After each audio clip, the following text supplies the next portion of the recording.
Okay. This is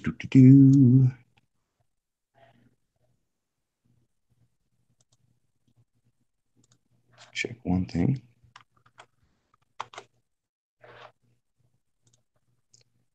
And Control E.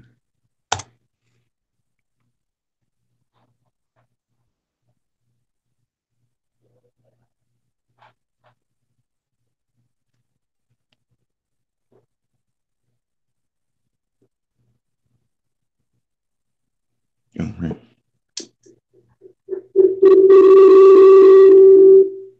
Nice. All right. This thing is set. Like the Ronco. Except I'm not going to forget about it. And take that down. Okay, now we are.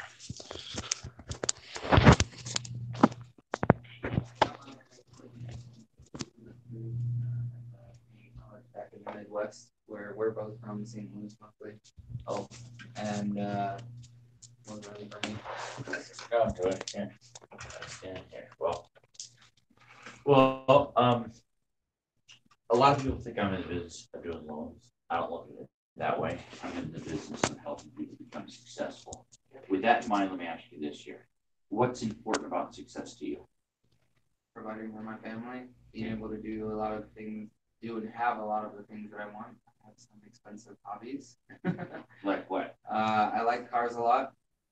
I want to own, to be 100% specific, a Dodge Viper. You can go for the cheap one, huh? Well, they're not super expensive, but what year? I kind of like the newest ones the most. You know, I used to like the older ones, like around 2000 or so. Okay. But yeah, like 2015, 2016. They stopped making them after 2007. You want to provide for your family. You want to be able to do your expensive hobbies. Yeah, I also do photography as well. Okay. That's just another hobby. Okay. So, photography here. Let me ask you this year. What's important about providing for your family? Oh, I mean, everyone wants to provide for their family. Yeah. But specifically, we don't. We live with her parents right now, her mom and her stepdad. And you know, it gets awkward sometimes. They're all the way on the second floor, and we're all the way in the basement. So it's not really like bad. They're not like looking over our shoulders all the time and things like that. But you like to be out on your own. Yeah. Okay. Yeah. So, and I don't really want to run. Again, if I can avoid it. So.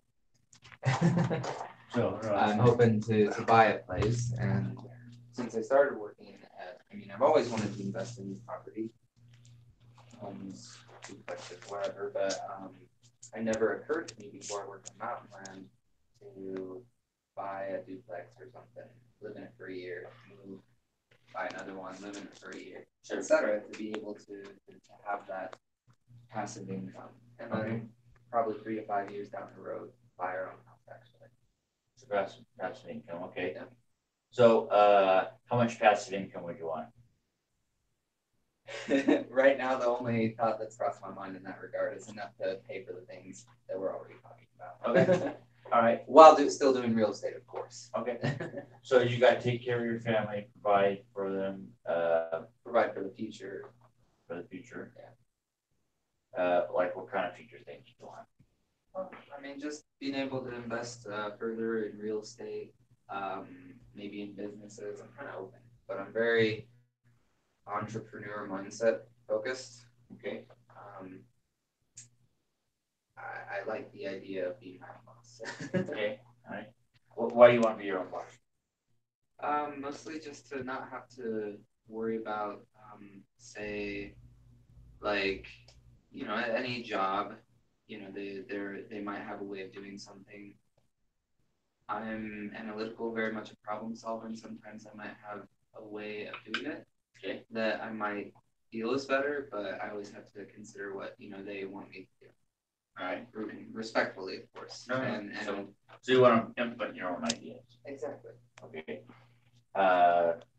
So you got passive income, provide for your future, be your own boss, your own hobbies, provide for your family. So you got a lot of family on this here. Is there anything more important to you than your family? It's kind of funny, like things have changed so much, but no, I don't think so. Okay. Yeah. All right. Super. So now I have a really good idea what's important to you about success. Let me ask you this year. You got one deal under your belt. Yeah. Went relatively well, you said. Mhm. When you're doing real estate, what's something that you would look for in a lender? For an lender, Yeah. just really good communication. Okay. And being patient with any questions I might have. Okay. Let me ask you, what are some evidences of a lender who communicates the way you like? Timely manner. Also,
Big for sure. Yeah.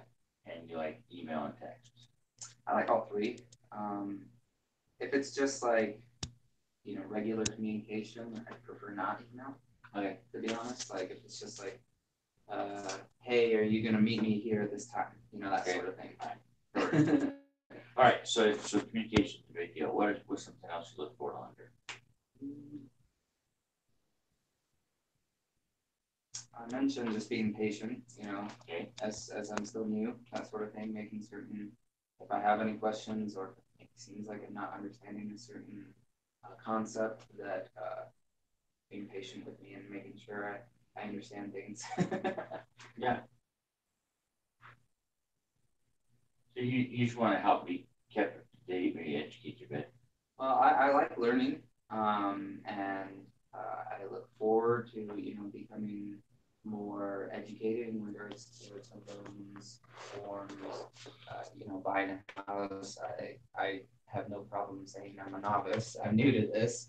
I just hope to find people that are willing to help me and spend maybe a few extra minutes getting me to the point where we can work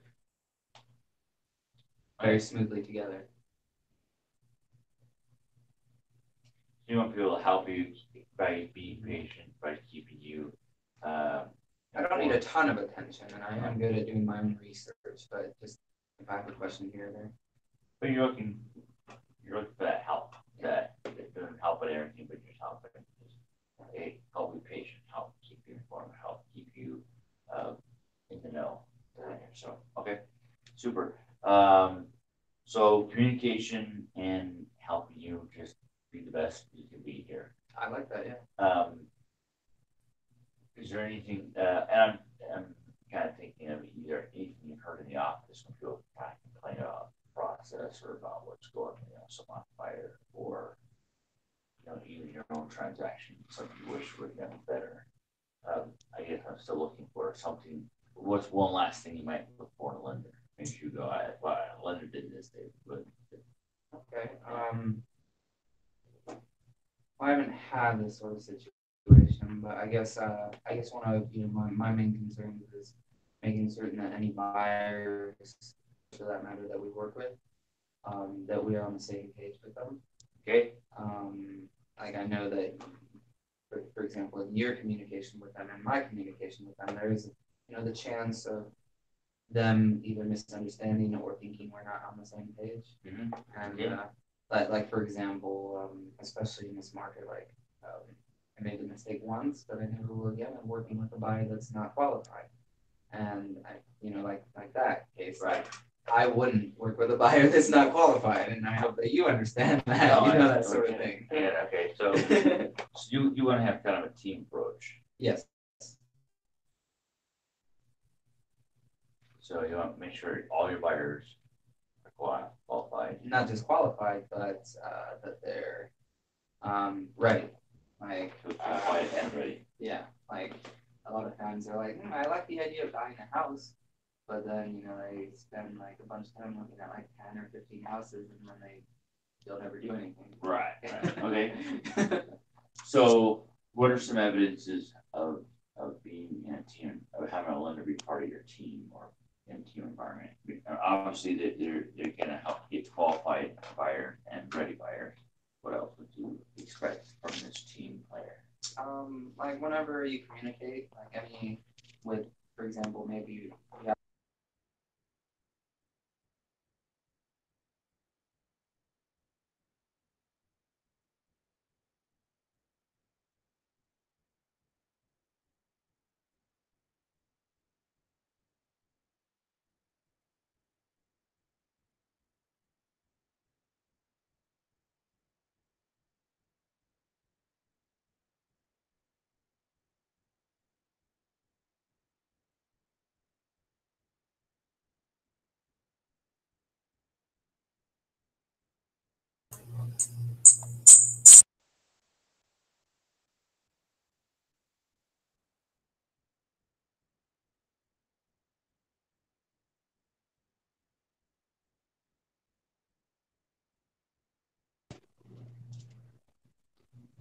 Okay. So, anything else you can think about as far as team approach? Okay, perfect. So, New test. okay. So, if you were to rank them between communication, helping you just be the best realtor you could be, grow and things like that. and the team approach, which would you put at the top of the list between 1, 2, and 3? Well, I don't think 2 or 3 is possible without number 1. So Okay. definitely the communication. Okay. And if you rank between the team approach and helping you be the best you can be? Well, for the benefit of our clients, I think number 3 would be just a little bit more important. Okay, so second and then third. Okay, perfect. All right. Well, so years ago, I had this mentor. Okay. Is he the one that did the 10 or 11 steps that you told me about for the? No, Okay. that was a real estate guy here. This guy was actually kind of like he did his loans and stuff like that. So most loan guys do about 2 or 3 months, which is about 30, 40 a year. Yeah. This guy was doing 1,500 a year. Guy was just a mutant monster. Yeah. So, but he decided he wanted to be the Zig Ziglar of mortgages and go out and teach. So he did. He hung up his license and started being a trainer. And we became friends, and he's telling me a story about how his best friend's this travel agent. And his friend comes over to him and says, "Hey, you're going to be traveling all over the country teaching people." He goes, "I'll be your travel guy. Let's sit for 15 minutes and we'll have coffee and we'll see if this is a good fit." So I sit down, and this guy proceeds to go selling him how great he is, how he's got all the best, cheapest airlines, best rental cars, best hotels. And if he does business with him, he get all these luggage tags. So after about 15 minutes of going through and just, telling him how awesome he was, he says, "Can I be your travel guy?" And this friend of mine, Todd, says to his best friend, goes, "No." So Todd blows him off. So his friend is totally just flustered. So he gets up to leave, and Todd starts thinking, "You know what? I'm going to be this trainer, this teacher. I should teach my friend why he can't be my travel guy." So he calls him back and he says, "Would you like to know why you can't be my travel guy?" And he goes, "Yeah, actually I would." He goes, "Because you don't know anything how I like to travel." He goes, "Is it first class or coach? Is it window or aisle? Do I have a smoking or non-smoking hotel? Is it a queen bed or a king bed?" He says, "You can't be my travel guy if you have no idea how I like to travel."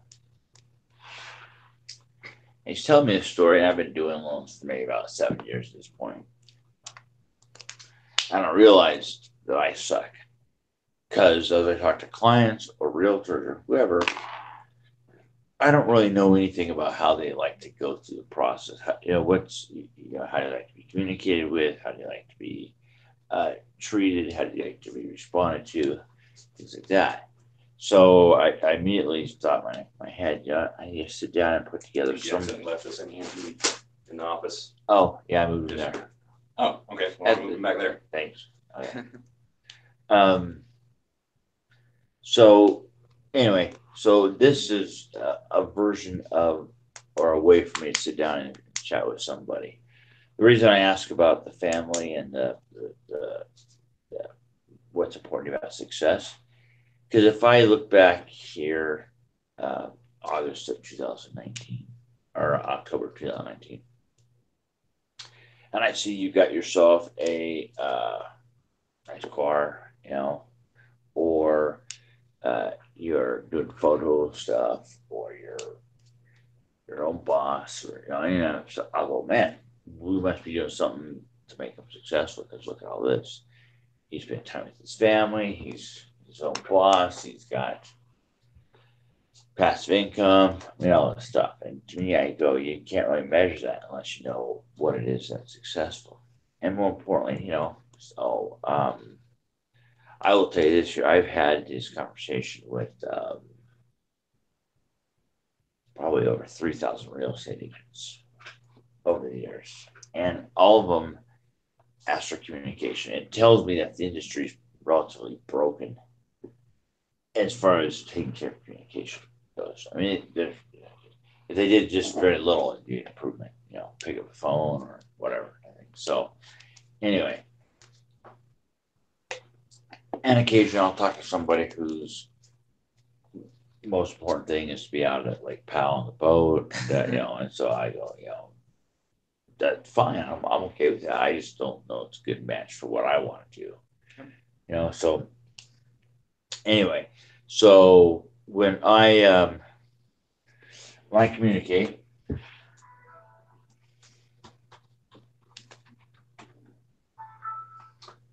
So one of the things that I do when I communicate is I have it's an automated, it's basically a system is what it is. So I just systematize any process that I'm gonna do here. And so for me, it's very important that I systematize it so that it just happens the same way every time. And I don't, it's like there may be 12 ways to order an appraisal, but I want to go with the one that's most efficient, the one that's fastest, the one that's best. I want that to be the way I order an appraisal. And do it the same time every Yeah. time. Yeah. So that's exactly right. So I'll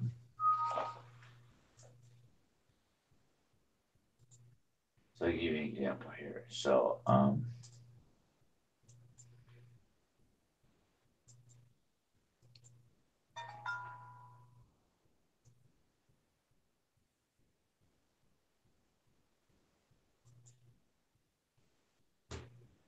so these guys get videos. This is a Brian client that I started with last week.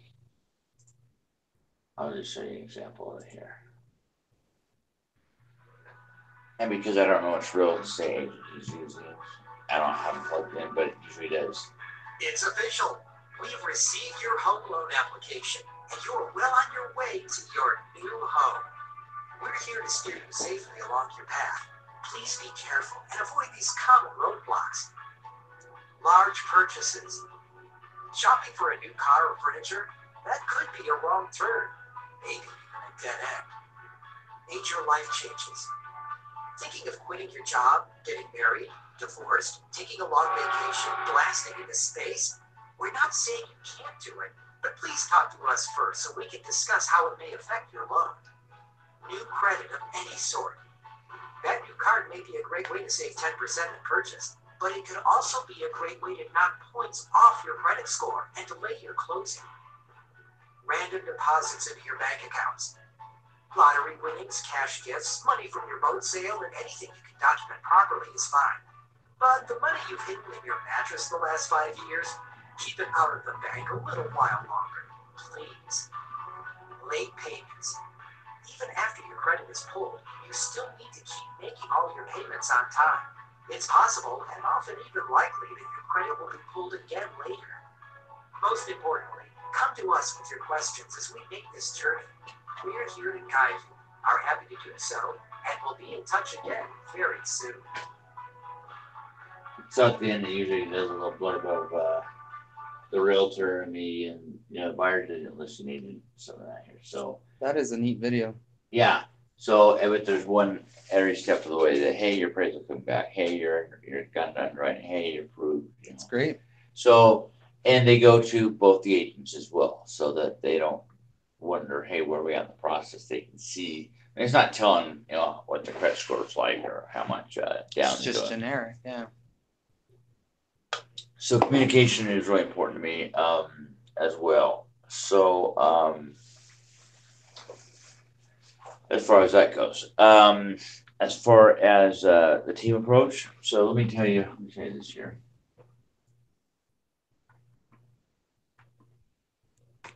I mean, you said you always, there's your picture and your contact information. You said the realtor would be on the other side as well. I mean, that's a good example of. Right, it's co-branding. Yeah. And I look at it as kind of cross-pollinizing.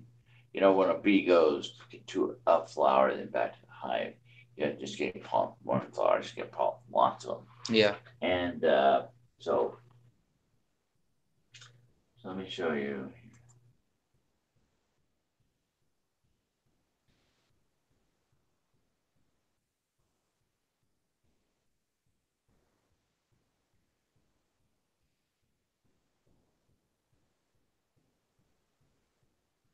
That's what you were talking about the other day on the phone.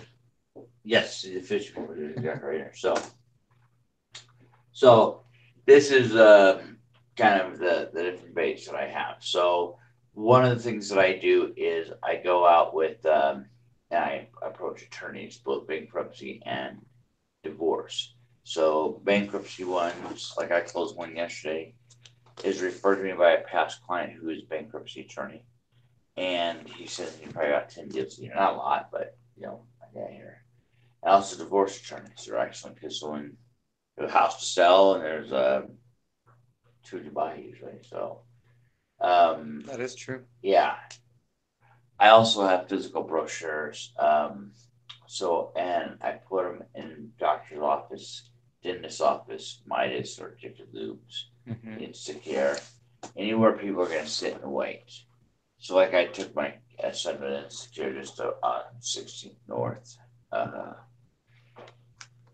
think that's where it's at, maybe 14th North, something like that. Anyway, I want to say there was 14 coffee tables, and they were either empty or had expired magazines, or just but pitiful. So anyway, You just walk in and leave it there? no, you have to talk to usually an office manager, but they usually give you approval here. So Yeah. like I have one. This is a divorce one. This is one for human resources. If you want to rehab a house, one if you're going to go bankrupt, kitty condos, $100 HUD down one, understanding your credit, and a buyer's handbook. So these are 8 out of 13 brochures that I have, but they're color and they're all high tech, high touch. So as far as that goes, so I also do a builder campaign. So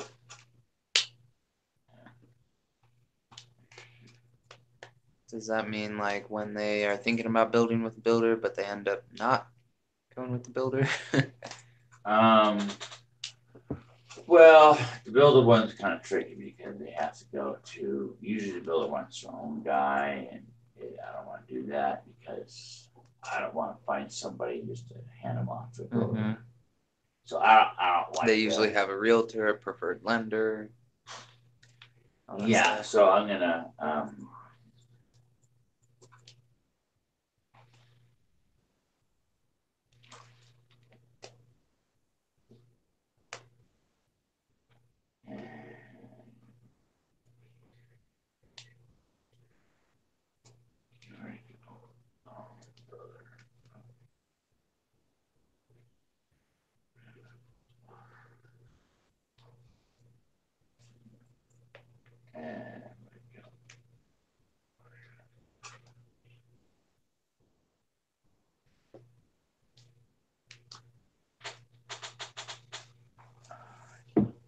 move to here. And it's a jumbo bus. Okay. So this is an example of so this is an idea that sells itself. And if I go and I pitch to a builder, there's going to be 2 seats at the table, one for the builder, one for the banker. If you go do it, you're going to be able to do it for one for the builder, one for the banker. But like I said, and you'll have a third seat by saying, look, this is a package deal. It comes at the price of another person, helping you. So, but the builder one, let's make sure this way. Okay. If you have to do a jumbo loan, do you know the difference in a jumbo loan and a regular loan? A jumbo loan, doesn't that mean it's more than 80% or something like that? Sort of. There's a 450,000, right about that mark. Oh yeah, it is for bigger houses. Yes, so bigger house. So if you do a jumbo loan, here's some kind of the things you have to do. Okay.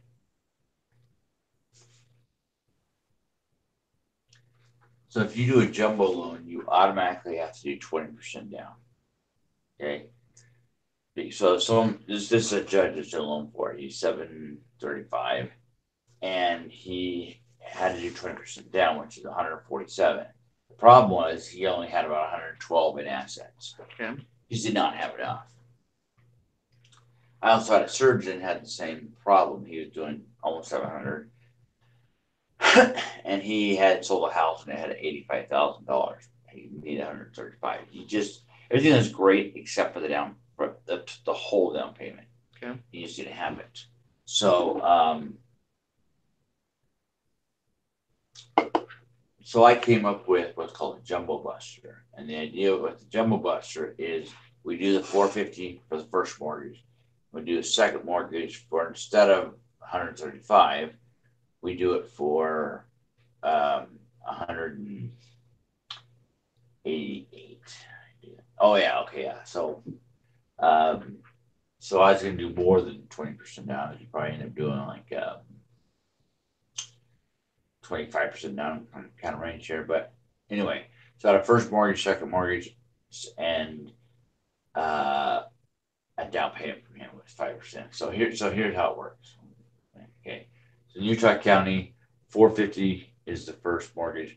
I do a second mortgage of 300, which is up to 750. If you do a down payment of 37 grand, you're up to 790. So, but here's where it makes a big difference. I can do a lower FICO score. The rate on a jumbo is about a point, maybe point and a half higher. I get away 5% down, and I can do it with no PMI. Okay, so I go into these builders and I say, hey, I can get a bunch of people into your houses with 5% down. We can sell a ton of houses. To trick it. Now, like I said, if I go and pitch this to them, it's just an idea that sells itself. Okay, so this is kind of builder cleaning. It's just way of getting stuff on it. And a lot of the builders' preferred lenders don't have that option, or correct. Oh, okay. So Gateways is a bank. We don't sell loans. We keep them all. Oh, because we do. We just. That means they don't have to be. I forget the term for it, but you don't have to worry about reselling them. Yes, that's correct. So you don't have to follow the same rules. Yeah, they're called overlays. They're rules on top of rules. Yeah. So, and they're basically the rules that are put on by people buying the loan. So you're not selling it, you don't have to do the extra rules. Yes. You remember some of the class, just not the words for it. No. Right. So we take the transactions out of the trash can. We put them into the cash can. So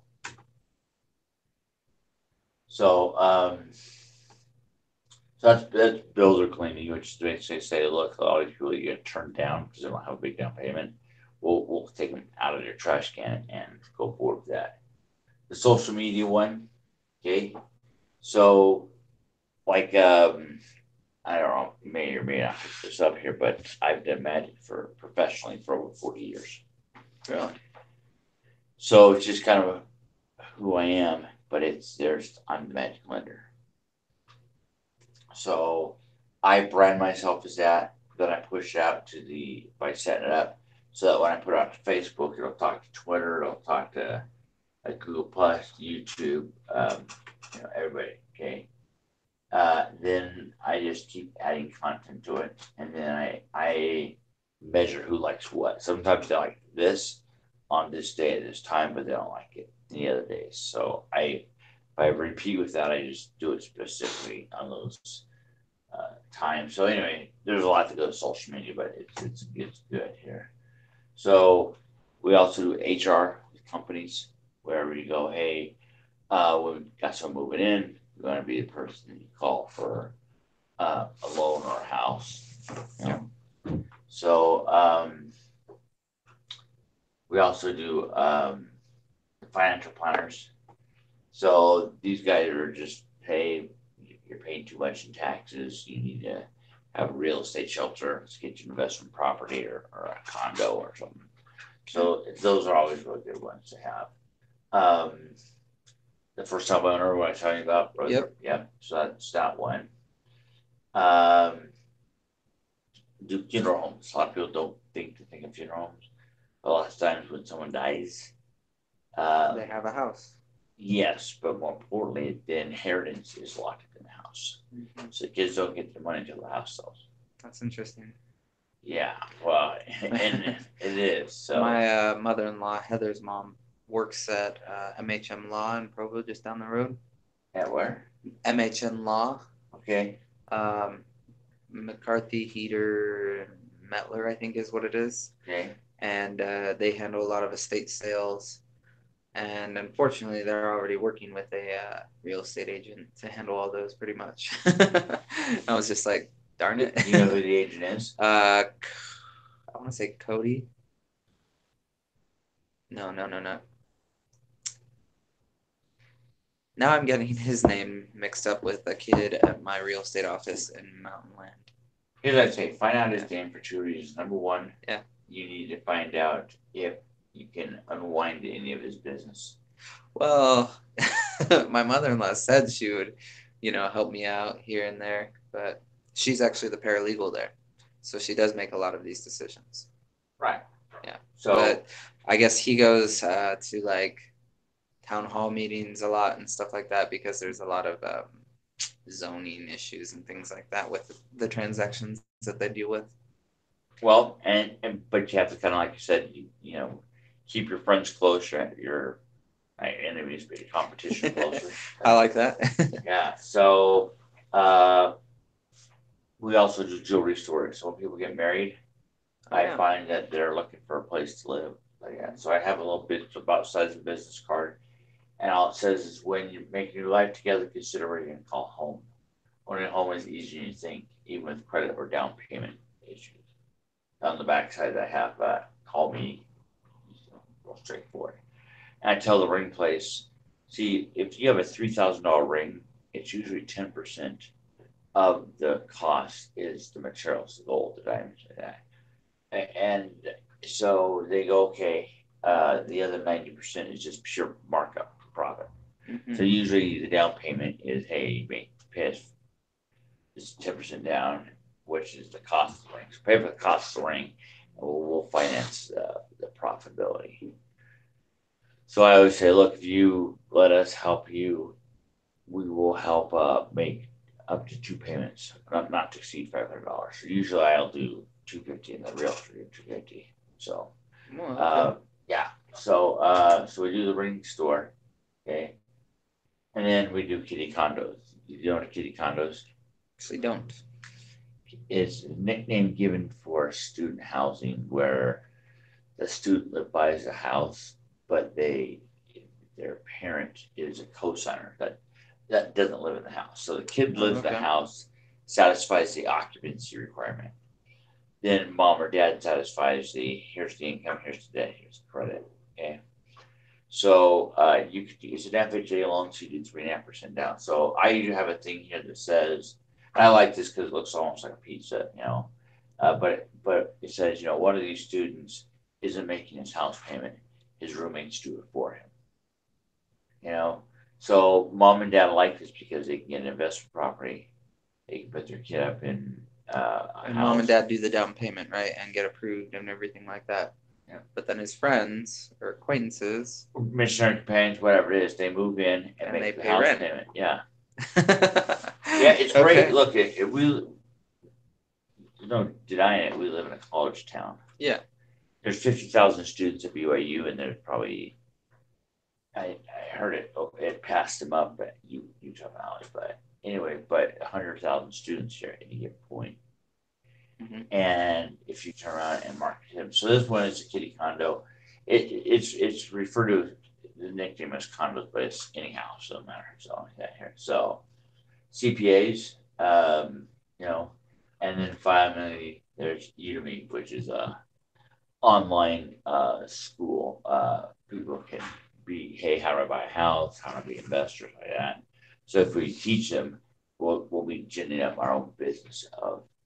So right now these are 13 fishing poles. I probably gonna add 2 more, but I just need to put it up and go. So anyway, it's not perfect, but that's what I do is bait the hook and then see how it goes. So what I've been doing here is this is not about doing new stuff or whatever. It's about doing just consistently doing stuff. So right now my stuff's going out there with my picture, my branding is on there. I don't mind co-branding and waiting for the phone to ring. That's easy enough to do. Yeah. But yeah, here. So all right, let me ask you this here. Based on what we talked about, do you think there's a basis for exploring a business relationship? I really like what you've shown me, especially the video earlier in the email, as well as this post-it note. A lot, at least 3 or 4 or 5 or 6 of those ideas, either I hadn't explored fully or I didn't even consider, and I like them. Perfect. I would say yes. No, that's fine. I mean, so usually here's what I do when I And this is, just so you know, this is designed to be kind of just, I, I don't want to just jump out of a plane without a parachute and just build one on the way down. What I want to do is go into this thing a little bit prepared. So normally what I do is I'll go in and say, okay, um, let's start to get to know each other by doing some building a history together. Okay. Doing some deals and stuff. So right now, like I said, I have two, like I said, some vacancies I think here. So and it's kind of a, for lack of a better word, a merit system. So, and it's not like, oh, you have to do something to get leads that come into the door. It's we just build our own leagues. We put stuff out there. We have the phone ring together, and we're off to the races. So, so normally what I do is I say, look, let's get together, and usually takes about 4 hours, which I can't put in any one time. So I go, look, let's do so over the course of a month. So we'll get together 1 hour on this day, Okay. and work on, we just pick one of these things. We go, okay, great, let's do the, let's do the, not funeral home campaign, but you want to get to the state plan, right? Or state sales, right?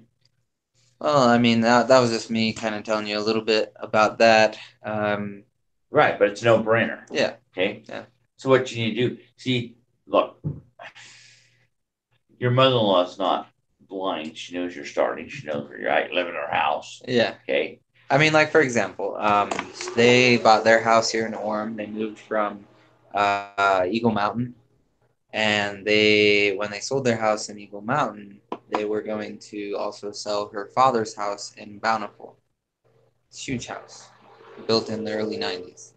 And I approached her like 3 or 4 months ago about selling it, but she would not do it with me. And she said she's so busy, but she says she's going through and selling it with this other guy, and I can't believe I can't remember his name. But local here, I don't know. He's with Keller Williams Salt Lake. Okay. Like Justin Udy or something like that. No, young guy, like mid-30s. Okay. All right. Anyway. But yeah, and the reason being is because I guess when they were gonna go sell the home a few years ago in Bountiful, at the same time as selling their home in Eagle Mountain, the reason why they did that is because her father, with dementia, was moving in with them, and the reason being is because he sold their home in Eagle Mountain for free, essentially, because it was at the low turn. It was 4 or 5 years ago, so they sold it practically at a loss. Yeah. Okay. Yeah. and they wouldn't have gotten anything out of the house if they had paid him. But so I guess because my grandfather-in-law got cold feet in selling the Bountiful home at that point 5 years ago or so, she still owes him, even though it was kind of his fault for selling the house without for doing it for free. And so like, wow. So she had a compensate realtor back to the house. Exactly, and she's been working with him for like 10 years or more. He's been even though he's pretty young, he's been an agent for a while. Is he the guy that does the estate sale? Mm-hmm. Okay. And she tells me, and I ask her about it every so often, but she tells me, well, like we haven't really had a whole lot of estate sales this year, and the few that we have had have been the really complex ones, and she just doesn't feel like I'm up to, handling issues with the county and issues with zoning and things like that. At least that's the way she explains it to me. So I've kind of. Here's the thing about it: estate sale doesn't have zoning or county issues. Those are really like way out from the weeds stuff. Where do you go? Yeah. This guy's moved his fence over, so now you got this. So you invoke the Homestead Act. Okay. So look, here's how I handle it in my life. You have to go look. I'm on a team right now, and Okay. my team, basically, whether you're on a team or not, I don't just gonna never care. So you can say I'm on the Cody team, and so Cody Smith, whatever. I'm not saying lie to her, but I'm saying you just basically give her concerns is you're still green. Yeah. So you don't know what's going on, and so on and so forth. So I'll tell you there right now here. You have to have. Let me ask you this here: if you were to list a house, what does that entail? What do you do to sell a house? The important thing is to market it correctly. Right. At our office, I mean, I've never had a listing so far, but the plan is to knock the neighborhood at least once or twice, call, do a neighborhood search through a lead source like Red Sign Okay. or something like that, as well Looking as for what? for buyers and that you can work with. Okay. Yeah. Here's what most realtors, and so I had so I was living in a house in Springville, and I had this one agent knock on my door. Yeah. And say, hey, what we want to I gotta buy it for you. Like, you do? Oh yeah, let me list your house. I gotta buy it for you right now. Right now, you gotta buy it. Oh yeah, really? So you can bring them over today, show them the house. Well, no, but I could get lots of buyers for your house. If you don't have buyers, you can get lots of buyers. So anyway, so the more I kind of pinned her down, the more I was like, she didn't have anything. She was just saying that she did. So okay, but it got me thinking, and it surprises me that most realtors don't like tune in on this. Is to a seller, the only thing that matters is how many buyers does a realtor have? Because if you have a buyer for my house, that's all I need is you to bring me that buyer. Next story. So if I was a realtor, I would go, this is my list of buyers, and these ones are in your price range.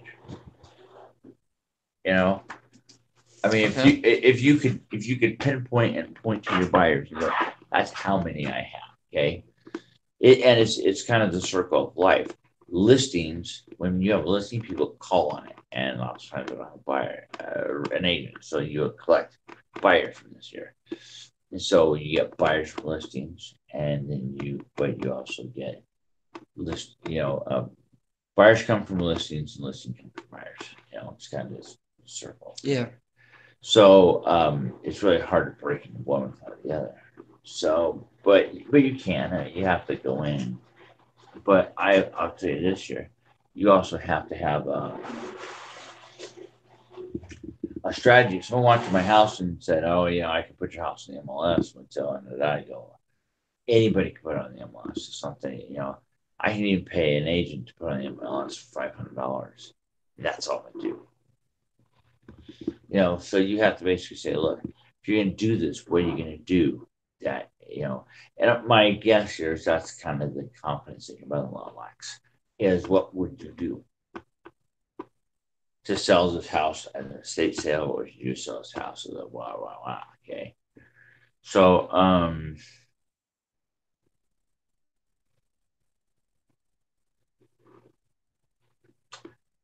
what I tell you is one of the things you have to do is you have to build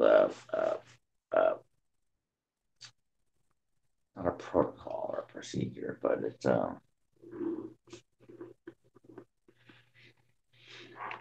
let's see what do you call it.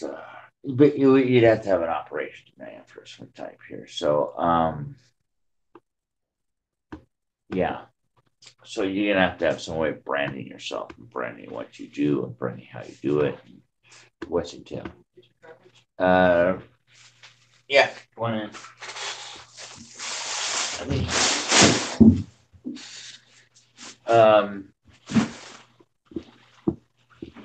So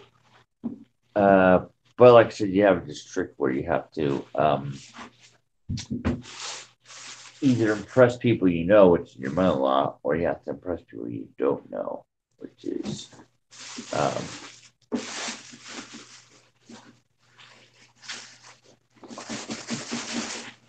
what do you call it? It's called a. It's called a. Well, now I'm running out of the word here. It's Looks like it's contagious. yeah, that's right. Yeah. So anyway, so but back to kind of this here. So normally what I do is I say, look, we do we do a partnership planning. You know, we put together a plan. Here's what we're gonna do this year. Okay. How we can get the phone ring. Well, if your goal is to go, I want to be able to make enough money that I can stop being another job and do this. That would be the first step. Yeah.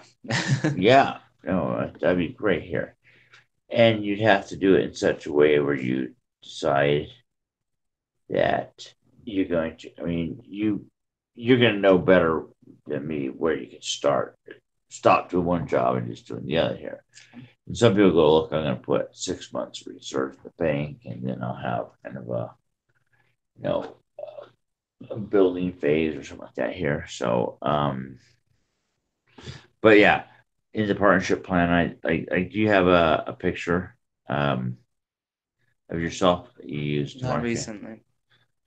Okay, we have to do a picture, a logo. We have to do like an address. Um,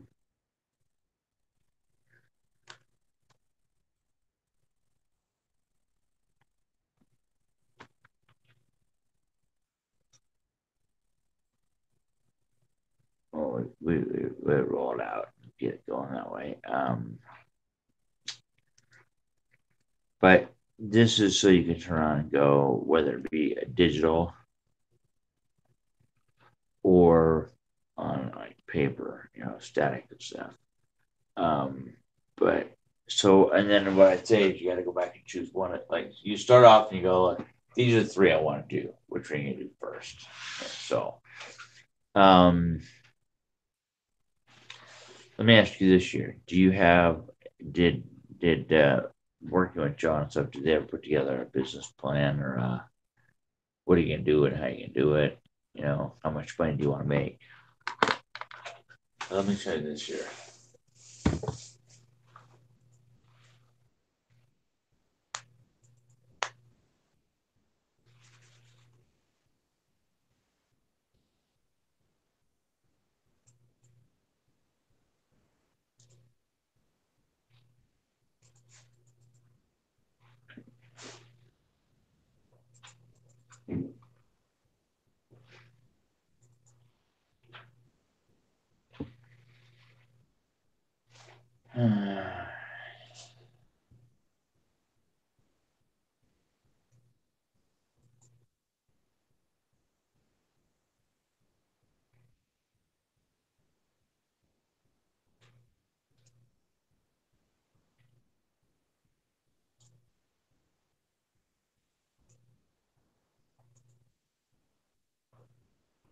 Hey Zane,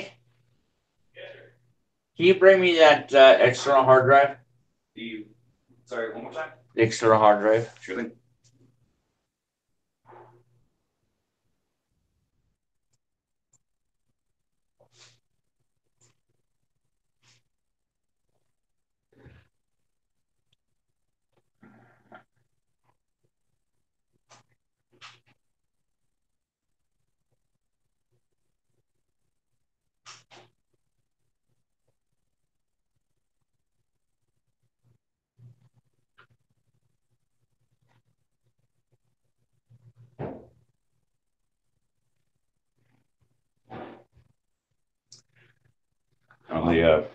Got the rest of the lip sync stuff. Oh, it done? How's it look? Well, it's I uploaded to your channel. It has the Filmora watermark on it right now. What's the one? Watermark, basically, I was using the free version, Oh, got it. right? So I haven't paid for it, but we can click the thing and buy it, and then it'll remove the watermark. We can re-render it. So Okay. it's on your channel. It's public because there's not really a whole lot of people looking at it right now, and it could help you. So when you have a chance, you can take a look at it. Let me know what you think. I will. I want to. So,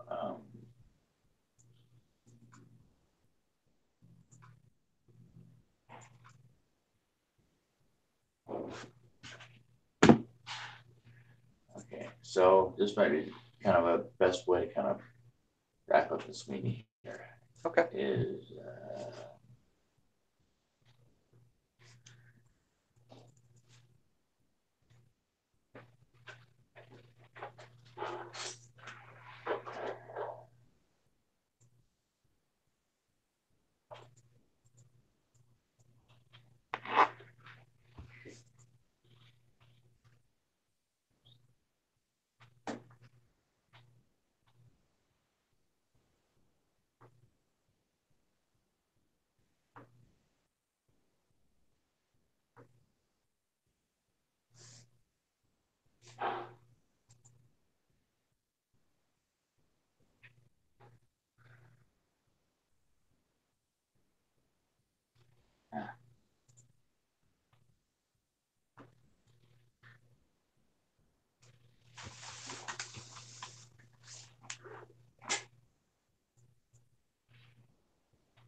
all right. So let me ask you this here.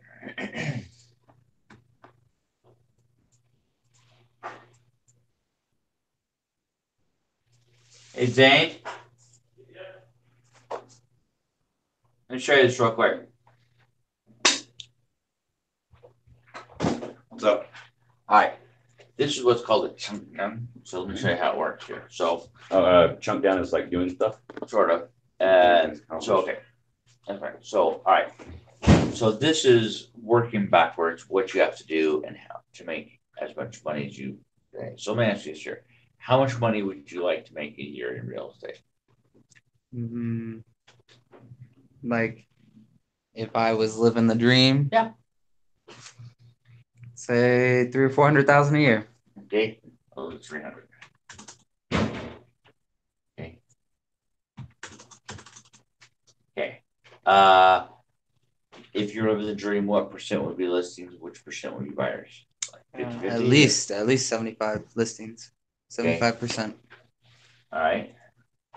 Because if I'm doing that many transactions, they take the least amount of time. I understand they take this time, but I'm not talking about in relationship with time. I'm asking in a relationship of what do you think would happen? Would you So being a little bit more realistic Yes. is what you're saying.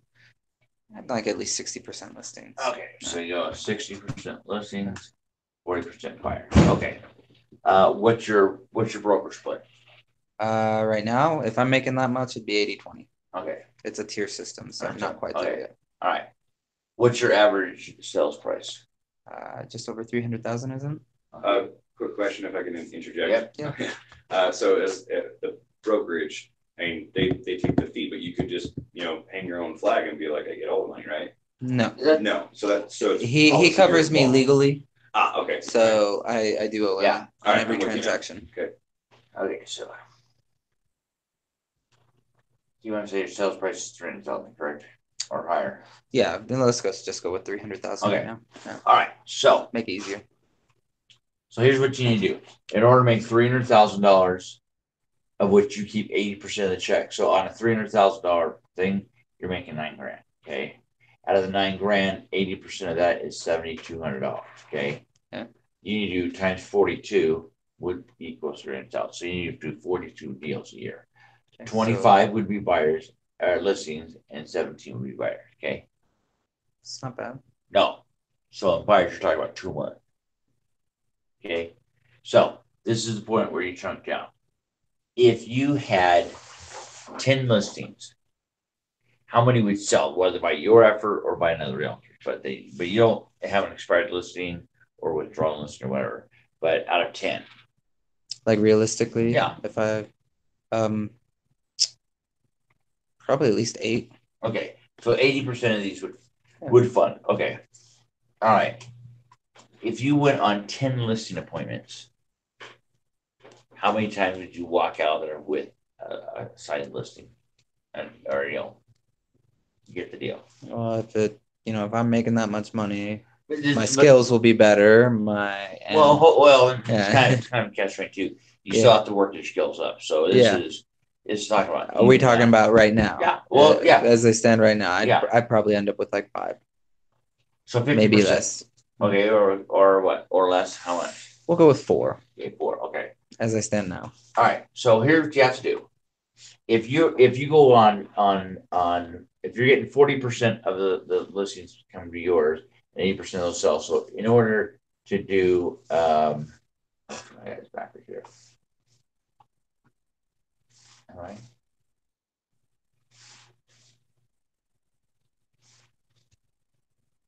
And what's this Excel sheet that you got? You said you call it a chunk? A chunk down? Chunking down. So Chunking down. Okay, yeah. I gotta go write something down. Okay. So you have, let me just make sure I got this right here. Okay. So I think I get this, I think I have it backwards here. Okay. So let me just do this here. So this is, these are.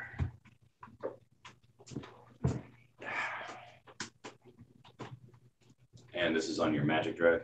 Yeah. Okay. Okay.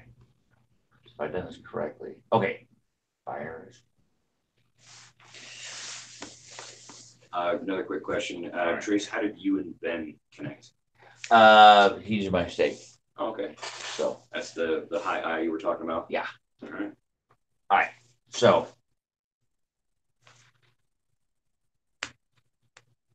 okay. So let's see. All right. 60. Okay.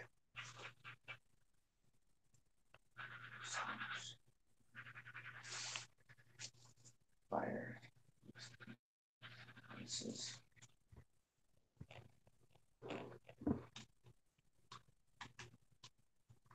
And Ben, how did you get into the realtor game?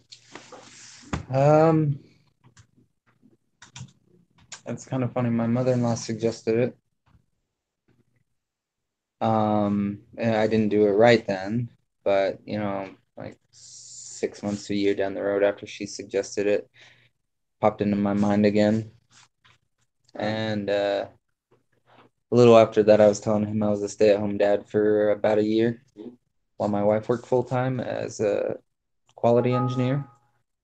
And Quality engineer is just something that sounds like they go. basically, Looks good. Yeah. yes, but with more numbers Well, yeah. and measurements. They essentially, this manufacturer company outputs parts, and she tests the parts and grades the parts and things like that to make sure they are, Gotcha. up to snuff, essentially. Right. Okay. And the QA process, I guess. exactly. But needing an engineer because it's more specific than just, oh, that looks good. Line. Yeah. Just noticed that line went to the ceiling and then went all the way over there. Yeah. But yeah, so during that time I was like, well, fine, let's go ahead and take this course. I did some research and I did that. And then after about a year of her working, she wanted to see our son a little bit more. That's And understandable. she would Right, yeah. she would see him him in the evening. She put in requests. every But now and then. she being a mom, it's different than being a dad, and they feel that loss a lot more. Yeah, understood. And so we moved up here with her parents, and that's where we're living while I'm working at Filling your getting pipeline. exactly. Mm-hmm. And Okay. you're the realtor you're with. Who are you with? I'm with John Har Jr. at Mountain Land Realty in Pleasant Grove. Okay, all right. All right. So And the whole point of this meeting is to sit down, do the high trust interview, and then start doing things like this chunking down. Like, okay, Yes. well, if we were working together, this is the kind of stuff that our future would look right. like. Okay. Okay. So let me ask you this here. Okay. So if you had 10 buyers under contract, got a house, right, rover up, the whole thing, how many would make it to the closing table? Wouldn't fall apart because they quit a job or you weren't really qualified or whatever. I mean, what percentage? So under contract, like they made an offer, the offer was accepted. Yes. Actually, I have no idea. Like, I think you would have a better idea of that, to be honest. You like to think it's at least 90%, 90% of the flows. Okay. You have your outliers to call out, but I'd say Okay. I'd say I mean, that's pretty far. okay. We've gotten through a lot of hurdles already at that point. So yeah, I Correct. think 90% sounds good. Yes. Now, if it was just, oh, they're qualified, it'd be a lot less than that. So let's talk about the qualified ones. Yeah. So someone calls up, you take a floor call, someone calls up and they say, I'm ready to buy a house. I'm looking for a realtor. And they're interviewing realtors. They don't know who they can use. Out of 10 people that call up looking for a realtor, how many do you think you get to use you? Never been in that situation before. Okay. Some of that is just how well do you sell yourself? How well do you think people like you? I'm pretty friendly, but I can be a little serious. Right. Maybe I don't smile enough, or whatever it may be. Maybe. Out of 10 people, and if they choose me, maybe 50%. Okay. All right. I think that's being fair. Okay, 50%. Okay. And last question here.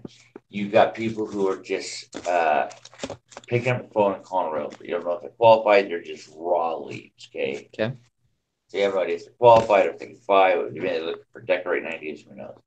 Out of 10 people call up, what percentage do you think would eventually become a client?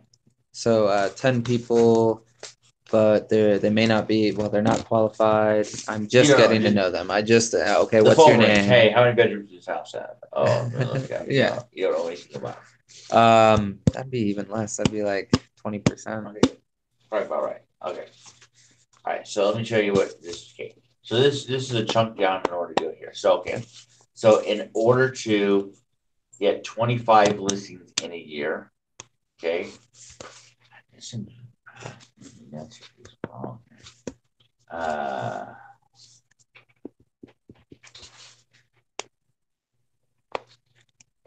That's 360. It should be buyers.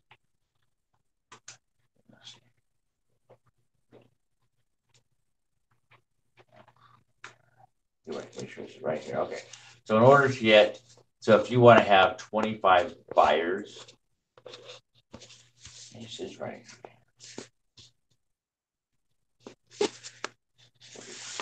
You're psyching yourself out, Trace. I know. I'm not trusting the math. Okay. All right. It makes me think that I might.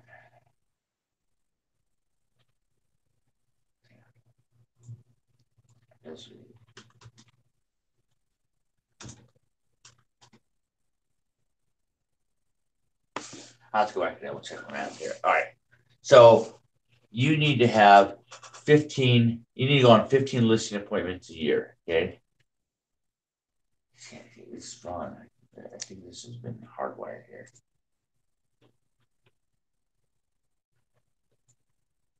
Oh, this is the one that's wrong here. Yeah, that should be higher. I don't want to hear. This one is. No, Ben's just that good. Go on 15 listing appointments, get 25 listings. That'd be fun. Like, you know what? I really like you. Call my friend over and I'm going to sit down and do this right now. I'm selling 2 houses. Okay. Okay. This is great. All right. That's I have it fixed. Okay. So here's the deal. You need to go on 52 listing appointments a year, of which you'll get 40% of them, which will be 21 under contract. If you're closing 80% of those, you'll close 17. So in order for you to,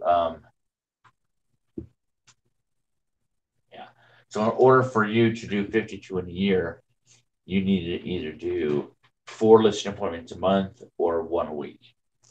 Okay. The question is, could you go on 4 listing appointments a month? At this point, probably not. Well, or in what aspect? Like, am I physically able to show up at a listing appointment, or am I able to make that listing appointment happen? if you want to do based upon this, your pull through your success of moving from one station to the next year.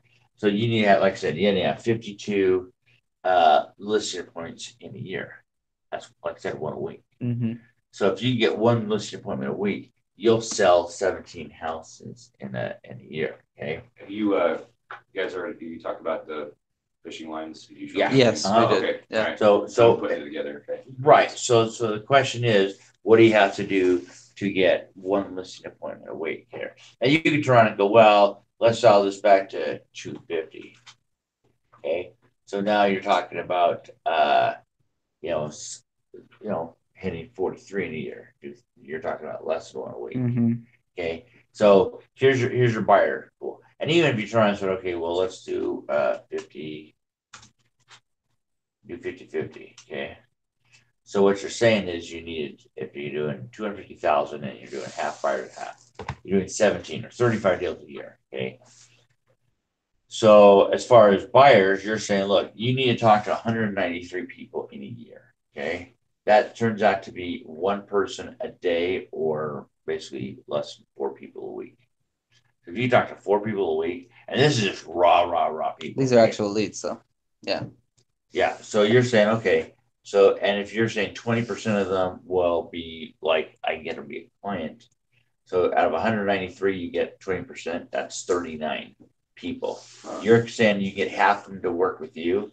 That's 19.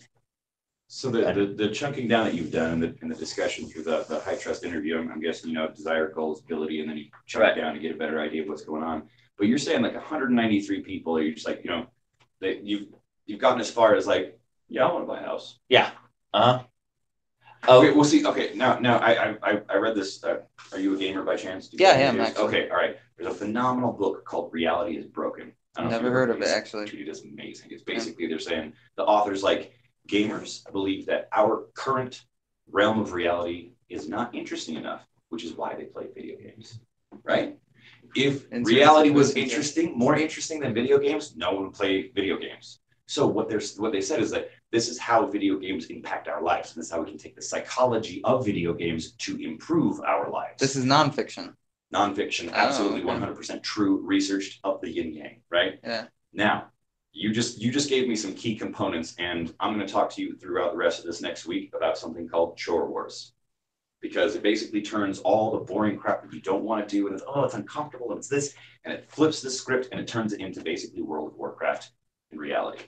Right? That's kind of cool. Where every time you do something, but again, it's you start with this, basically a high trust interview in your own brain, and go, what do I want? And basically what you want basically becomes the structure of the video game that you play in real life.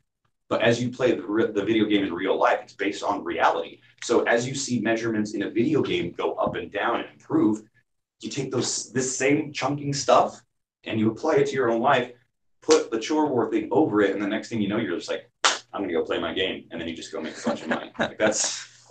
I was waiting to figure out how I could connect that piece, because I've been wanting to do the chore wars thing for years, but I didn't want to do it because it's meant to help kids like do chores and stuff. Right. You know, go and kill all the lawn gnomes, and you run the lawnmower, and then yay, now you get some gold, and you get to choose what we watch for TV. You see my point? But you can apply it to anything: roommates, offices, the whole 9 yards. Right. I get it. All right, cool. Because there is much to be done. I am yeah. So anyway, so as far as raw lead, you're saying 20% of them are going to be like customers. Okay. So you can talk to 193 people in a year, which is about 16 people a month, or 4 people a week, or less than one person a day. Okay. And half of them are going to be clients, which is 39 in a year. Or you're talking about basically getting either 3 people under contract a month, or less than one person a week. Okay. And you'll fund 90% of them, which means that you're going to close 19. You have 19 under contract, which means 17 will close. Okay. So anyway, and this is based upon if you want to do an average 5 days a week. Now, if you turn around and go, well, I got this other job, I can't work 5 days a week. I can do 3 days a week. You go, okay, that's 156 days. Okay. So it just changes it to that here. So you're now talking to 1.25 people a day. So you can actually base this on, well, I got a second job, I got to do this, great. This is designed to be that. But if you need to know what because you have your one job and you need to peek through on your second job, whether it be the weekends or after work or whatever it may be here. But this is still going to tell you what you need to do here. So does John give you any floor time? What do you mean floor time? Like people calling from, hey, I want to, so having floor time is let's say you go on a Saturday, you sit down at the office, and someone calls in looking for a house, you get to be the one that intercepts the call. Not particularly. Essentially, there's a gal at the front desk, but we're closed on Saturdays. There's nothing happening on Saturdays. There's a gal at the front desk, and if someone shows up or someone calls in and they're not represented at that point, she'll announce it, and whoever runs the desk first gets in here. Mm-hmm. See, here, the 6 months that I was working there under full time, it happens like once every other week or something like that. No, it's very much where there's a bunch of people there, but it's very much you need to put in the work to find your leads, sort of thing. That's what it should be. Yeah. I mean, if you look at the big picture, you say one or two every other week. Well, that's like 25 less from your 193 or whatever. Yeah. And that's just like. Again, but there are 20 of us there. True. And towards the end, I did a lot of door knocking before I got this current job, and so I wasn't even in the office a lot. No, it's fine, and that's why I always bring up the point of the fishing poles and say, look, you don't even have to be knocking on doors or whatever. I mean, that here's how the fishing pole thing was birthed. I didn't want to be knocking on doors on this side of the street, and so knocking, and great, I'm competing with this guy here. Yeah. Or I'm, whatever it is here. So I go, you know what? Here's the other problem, okay? Is and you, if you haven't heard it, then you eventually will hear, which is the new band of customers are the millennials.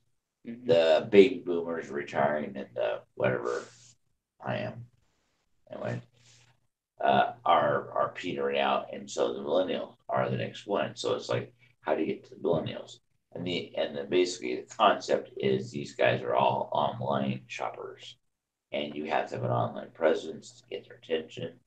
And you have this offline world of real estate because our industries have just done this terrible job of making an online presence.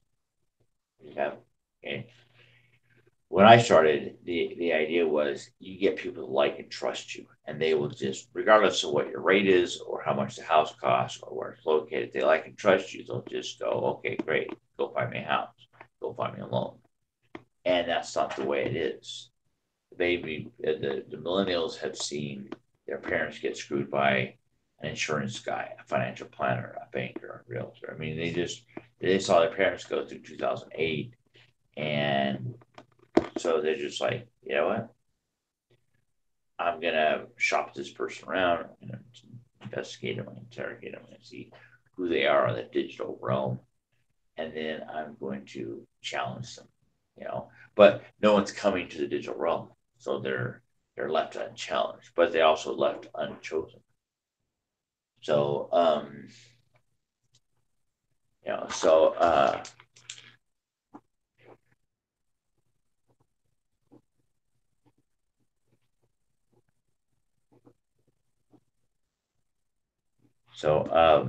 anyway, so I'm in the process of going through and putting together my next year's business plan. That's kind of why this thing is kind of, the timing is good here.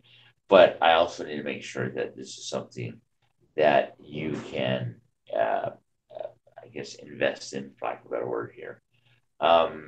So I'm just going to be real kind of just straightforward with you here. I think the same problem that your mother-in-law has, which is, look, you're brand new, you're not sure know what you're doing, so she's just like, give me the business here. I want to make sure that, look, I'm okay with us partnering up on any of this stuff here,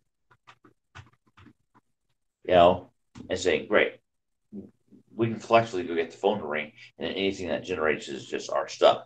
And then from that, we try and get them to give us referrals, and then it just becomes a snowballing thing. Okay, and I'm okay with that here. The currency of our realm is referrals or our referrals. Okay, and so what I want to do is I want to spend that currency wisely. I want to invest it wisely. So lots of times I'm going to go out there. See, I tell you this year, most loan guys aren't getting referrals. If they do, it's a buyer here or there. Okay. The only thing better than a buyer would be a listing. Oh, here's a listing. Okay. So I've decided I'm going to go out and generate my own currency. And I'm going to get them and I'm going to go spend it with people who are out there doing it. So right now, if I'm doing one deal a month, I like to go spend it with someone who's doing 3 deals a month. Say, look, you send me your 3 deals, I'll give you this one. Because I know the loan guys aren't out there getting real referrals, okay? But like I said, I'm out there and I want to find out who out there is kind of a diamond in the rough and who's going to just take off. So that's kind of where we stand right now. Right now, what I say is in order to do this here. So okay, let me work backwards here. Do you think that okay, let me ask you this. In the next 12 months, how much would you like to make with real estate? We'll just say 2019, I suppose. 60 or 80,000. Okay, we'll round it up to 100,000. All right, okay. I like that. Okay. Yeah. But here's the kicker. That's 14 deals at 7 listings, 7 buyers. Assuming you can do 50-50, or maybe you won't get as many listings here. So let's say you get 25, 75, okay, which is probably more accurate here.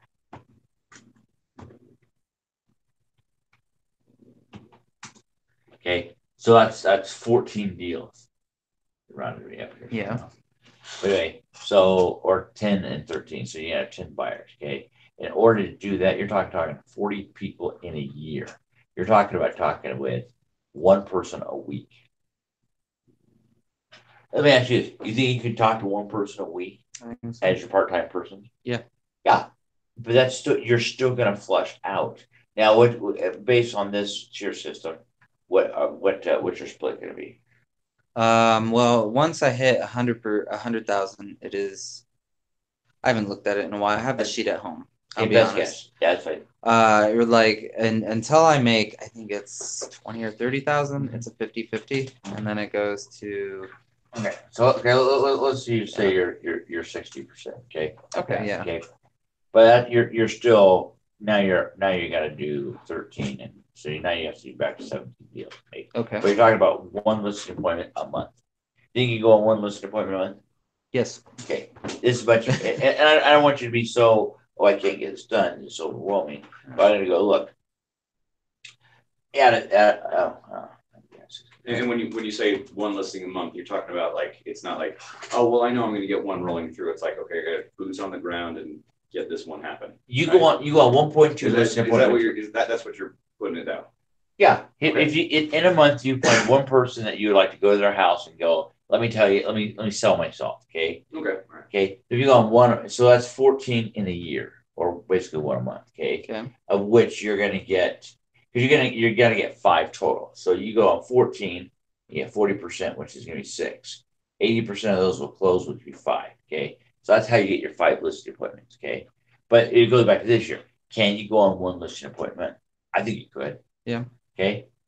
The question is, could you talk to one person a week?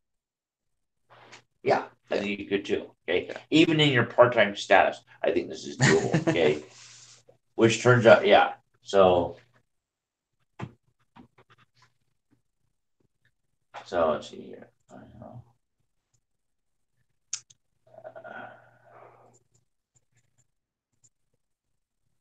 Okay. All right. So here's what I'm going to do. I'm going to print this off for you so that you have a copy of, hey, this is what I have to do. If you want to make $100,000 in 2019, this is what you have to do. And this is where we have to be accountable to each other. Okay. But I need to call you up and say, hey, have you talked to just one Joe Schmo this week about real estate, about buying a house. Okay. Because it's not that hard. Or if you want to just go but working backwards, you're talking about 4 people a month. Could you talk to 4 people in a month about real estate? Yeah, I think you could. And could you go, but you're gonna have to go, okay, I gotta talk to 1 person a month about a listing appointment.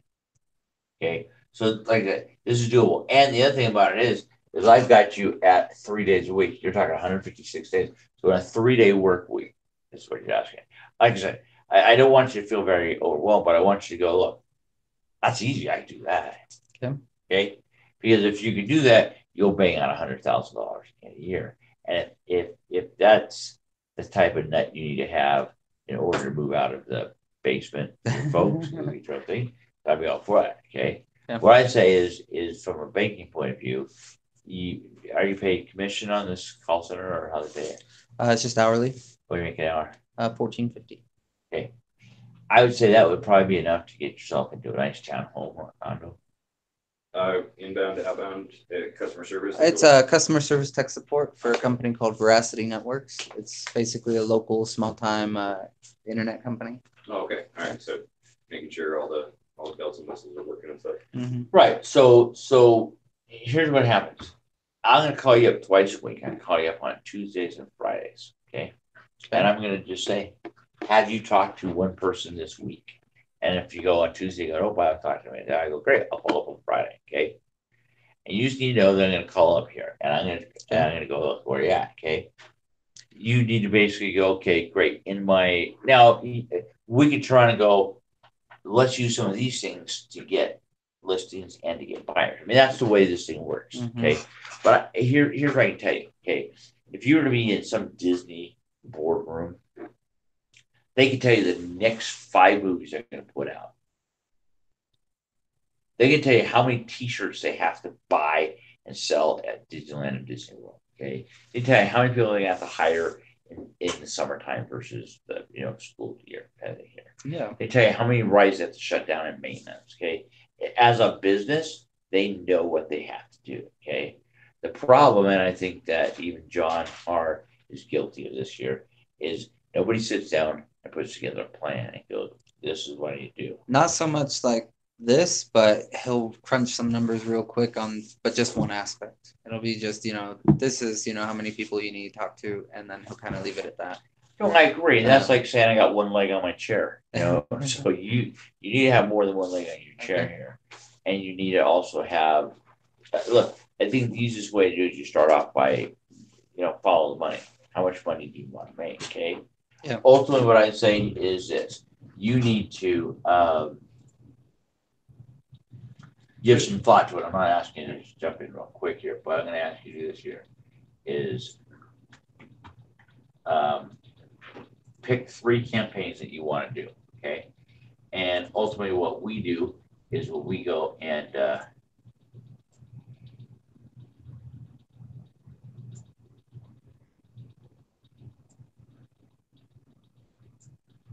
So what I'm gathering, since I've been observing and whatnot, it just doesn't like all across the board. It's like, yeah, if you can bring the people, we'll let you work with us. Like it just seems like if you have the keys to the kingdom, so to speak, the currency of the realm, yeah, then you just get to this. You're like, no, I think your idea is bad. We're going to do it like this, and they just have to go, well, okay, because you have the keys to the kingdom. What I'm saying is that there's no one feeding you any, like even bad traffic. You'd be like, sure, I'll pick up the phone for that. It just seemed like I assumed that there would be at least 1 or 2 brokerages around here somewhere that would be like, yeah, okay, now you sit on the floor and all the advertising that we do, which would make sense to be a part of a brokerage. You can sit down and pick up the phone and be like, yeah, I'm going to work these leads that are coming through, or else there's no point in having sorry, I get a little passionate about something. But, I want it to make sense, and if it doesn't make sense, then I'll. But like, I'm sitting here. I mean, I'm the guy I'm the creative guy. Let's take all the weirdest ideas you can think of and figure out how to get people to come to the door, kind of thing. And I've just mostly been doing it on the internet and YouTube and all that other kind of stuff. But so like, I'm just sitting here trying to put the pieces together. Just like, why on earth would you hitch your wagon to somebody who's like, well, yeah, if you do all the work, then you can come in and we'll take some of your money. What?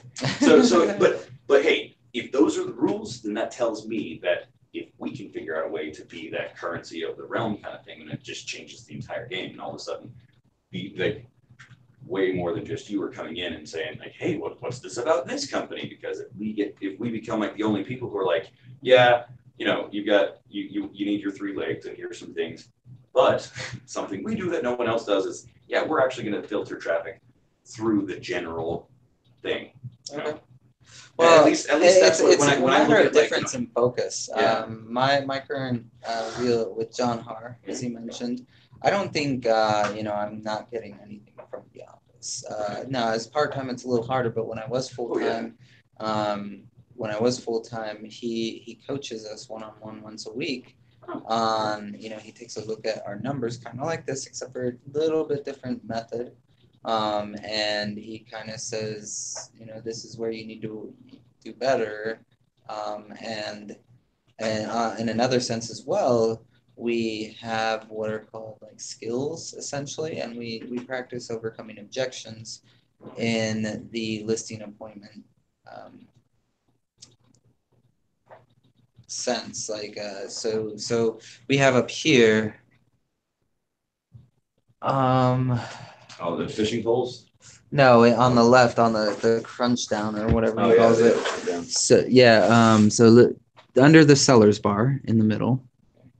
So he has listing appointments.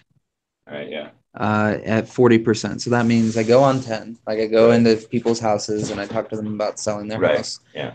And right now we have it at 40%, meaning 4 of those 10 will list with me. We'll sign the paperwork and I get to sell their home. They'll slide it that much closer to the goal. Okay. Exactly. And I get them under contract. Okay. Well, what we work on with John Har is how to improve that percentage. Okay. So essentially, rather than being 40%, getting it up near like 80% or something, and that doubles it, and we're not spending any more time at the listing appointment. So I still feel like when I am working there full time, I'm still getting something out of it. There's the value. Like Trace kept saying, we couldn't quite put a name on it, so we just called it currency of the realm. Right. Well, it's how do you get transactions? The phone ring, Yeah, and so instead of being 40%, if it could be 60 or 80%, that would. Because you're I'd be doing the same amount of work. Yeah. But you're getting able to pop into someone else's office and be like, hey, can you help me out, instead of just being your own. Yeah. Right. Exactly. That's cool. Right. So it's a different focus, but I still feel like it's much different than, especially I was at Keller Williams for a while. So again, my question, and I know I asked a lot of off the wall questions, but there's a method to the madness. So, but if you had people who are like, yeah, I'll talk to you about how to improve your numbers and stuff like that, and you had that real one-on-one focus, and you could just walk into any office or whatever, or something like, hey, your next appointment about how to be a better this stuff. I don't want to say badass. Anyway, here's how you're gonna be better at this, right? If you had that, and then it was just like, oh, hey, we sent 5 people. There's 5 voicemails on your thing, and they're mostly qualified. They're like first-time home buyers. Like they're interested, but they're like, well, they're looking for grants and they're doing this or they're doing that. So you know enough about them that they're just like, they're not the greatest lead, but they're a lead. Like, I mean, I'm trying to get a temperature on you of like, if that existed, of like every once in a while you would know that a few times a week there'd just be people in your inbox just waiting for you to call them. Is that like, well, yeah, I need to replace curse words with frick and stuff like that. Yeah, where you're like, nah, I like the coaching is cooler. Like, I mean. Well, it just depends on what my focus would be. I mean, I don't get any leads like that. Well, I mean, right now he has 0 leads. So zero. So zero. I do have a few, but someone came in and was like, I want to train you and I want to make you the best dude possible. So we're gonna work you in a dojo kind of thing. We're gonna give you some good guys and some bad ones. You see what I mean? Like all across the scale. But it's one of those things that you do the hard work. What is it in karate? The different belts. Yeah. Like you actually started with the white belt and it became black after using it so much, right? So that, I mean, that's what it is. I want to try and help Trace create like these just monumental, awesome people that are just perfect for this industry, who give those awesome referrals because they had that training kind of thing. Yeah. So that's what I'm trying to do. I want to try and merge the coaching and the training with real world, interaction. And if I can bring those random people, great. But I don't want to do a whole bunch of that work and then just be like, oh, well, that's nice, but I'm going to go do this coaching over here. No, I'm able to focus on both of them at the same time. All right. I'm done with my questions now. No, that's fine. That's fine. And ultimately, what I'm picking up on is that you're getting trained, but you still have to bring your own lead to the table to get trained on. Correct? Yeah. Well, so like we every morning, I told you I have that meeting in the morning, and John's there at least like 90% of the time, and he personally spends an hour. Anybody who wants to stand up and role play and practice in front of everybody, and then they get feedback from everybody else, including John. And essentially the purpose of it, as I was telling him, is to take these listing appointment numbers and increase it from 40%, which is the number we came up today, to 80%, which a lot of the high earners are up near 80 or 90%. Sure. So that's kind of his focus. It's numbers focused, just like this, but this is kind of another piece of the puzzle, another slice to the pie, essentially, that I know will definitely help me move forward. Right. And ultimately, this is, like I said, you can always improve your pull through, and in turn, you're going to go from 17 deals down to 15 or something like that, yeah. Which is fine. And even if you turn around and make 17, you just make that much more money. Yeah. So, which I'm fine with as well. But like I said, this is a place to start as far as accountability, to go, okay, great. We need to be generating one name a week as far as a buyer. And then you may even go to him and say, look, I want to go on one listing appointment a month. What do I got to do? Yeah. And he may turn around and go, oh, well, you got to find people who want to sell their house. So here's how do you find them?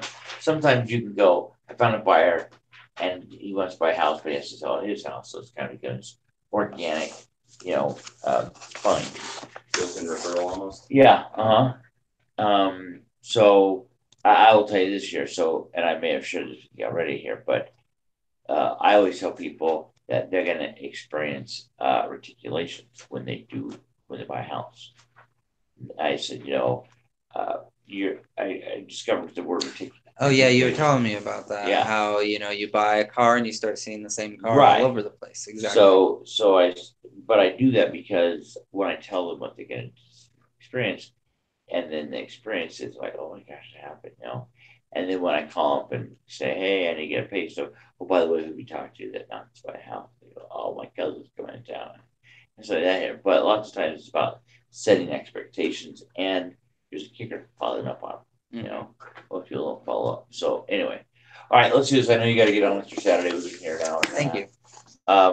What I would say is if we want to do this, we get together once a week for half hour, 40 minutes like that here, and we do something like that here. So I don't know what your schedule. Tuesday or Thursday. Is it your day off? Well, so my wife has the class on Wednesday. Friday, I have to go do something with my grandfather-in-law. We check his stocks essentially and visit with him for a few minutes. So Tuesday or Thursday would be great for me. Usually I can get down to this area. I usually get home by like 6:40, which we live just down the road here. Right. So between 6:30 and 6:40, I would be able to do that. Okay. And if that's a little too late, I could probably just do it Saturday. Yeah. Yeah, we can even do it by phone or that if we had to. Okay. Here. Okay, so let's tentatively shoot for Tuesdays. Okay. And do this here. So yeah, just So this is to make our plan for these, right? Yeah, you gotta pick, just circle 3 that you want to do. Yeah. And say this, how I want to do it here. And what I say is whether you have a picture that you marked with or not. I do not. Okay, what I'm saying is go find a picture of you at a birthday party, or you in the backyard, or you a picture you like. You guys did. Does it need to be professional or? No, we can redact out the background and have it look like if you go, there's this good picture of me just sitting at the table just doing this, and I look like I want. That's the brand of when people see my face on printed material or even material. I'd be happy with them seeing that. It doesn't matter that it's by a barbecue pit or at the beach or whatever. Yeah. Because all that's gonna go away. Okay. It'll just be you in so like see this here, this is just me. And I was leaning on a cabinet. Yeah, I see that. And it just worked out perfect for what I want to do. So okay. Anyway. All right, super. Just give me a call like Tuesday during the day or text and stuff. Okay. I'll just say this year. If you text me and I haven't texted back, usually I'm in the middle of it. Yeah, so I'm not looking at my text. Look at it.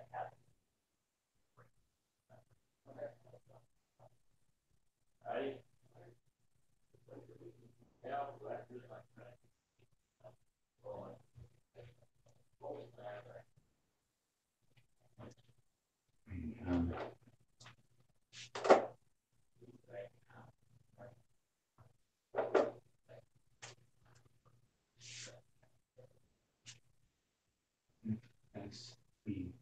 SBO bids, and then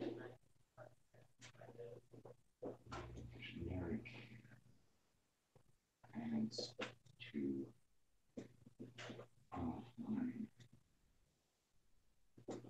office.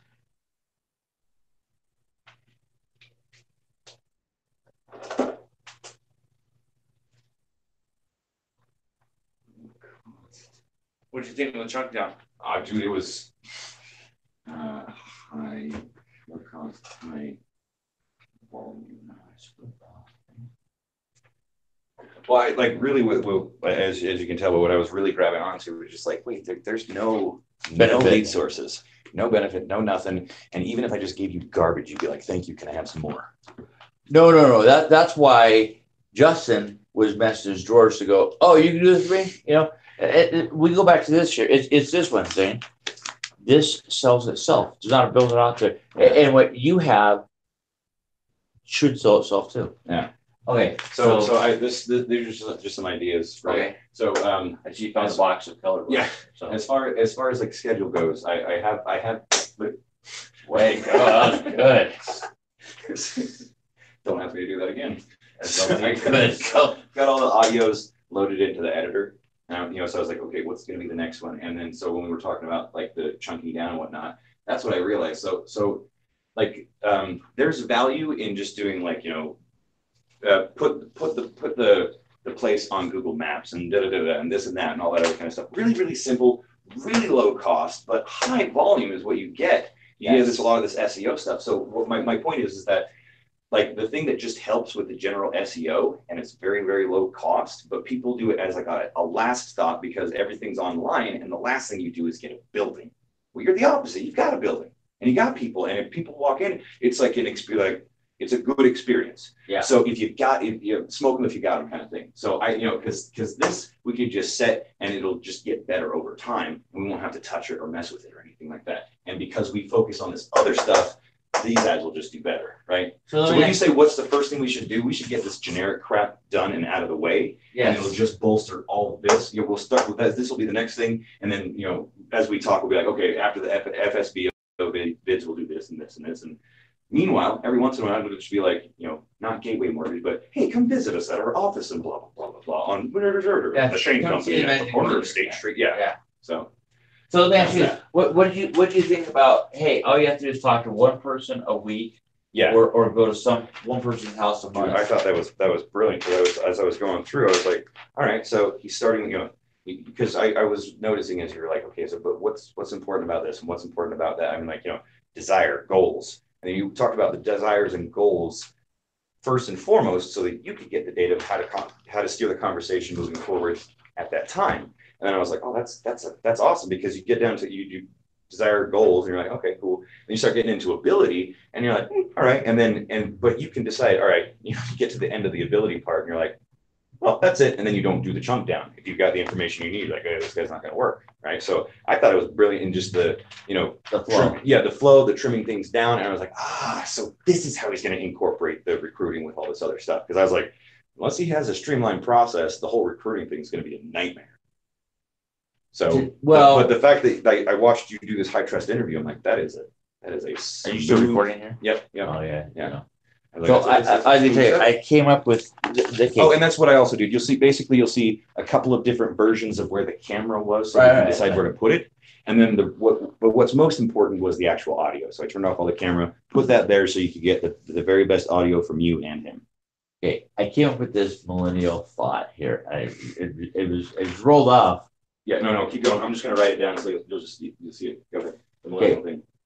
Well, I told him, I said, right now you have this offline work business, yeah. and the millennials are wishing it was an online business, okay? And right now, if it does come online, they are still going to challenge it, and they're still going to shop it, and they're saying that. Mm-hmm. I said, but right now, if you're not there to be challenged, left unchallenged, you'll be unchosen. I like that. That's cool. So I read it. Left unchallenged, you'll be left unchosen. So you have to be in the online world for the millennials to shop you. Exactly. And see, this is what it all just kind of grab it on the blue one.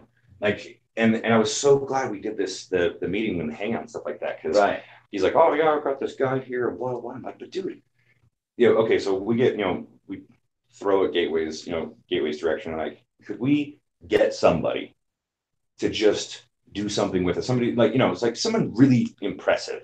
Let's say, and again, I keep thinking about like, I mentioned Bob Proctor because Bob Proctor, Chicken Soup for the Soul, yada, yada, yada. But the really big thing is that he actually, like, the only product he's ever promoted was a product called OMG Machines.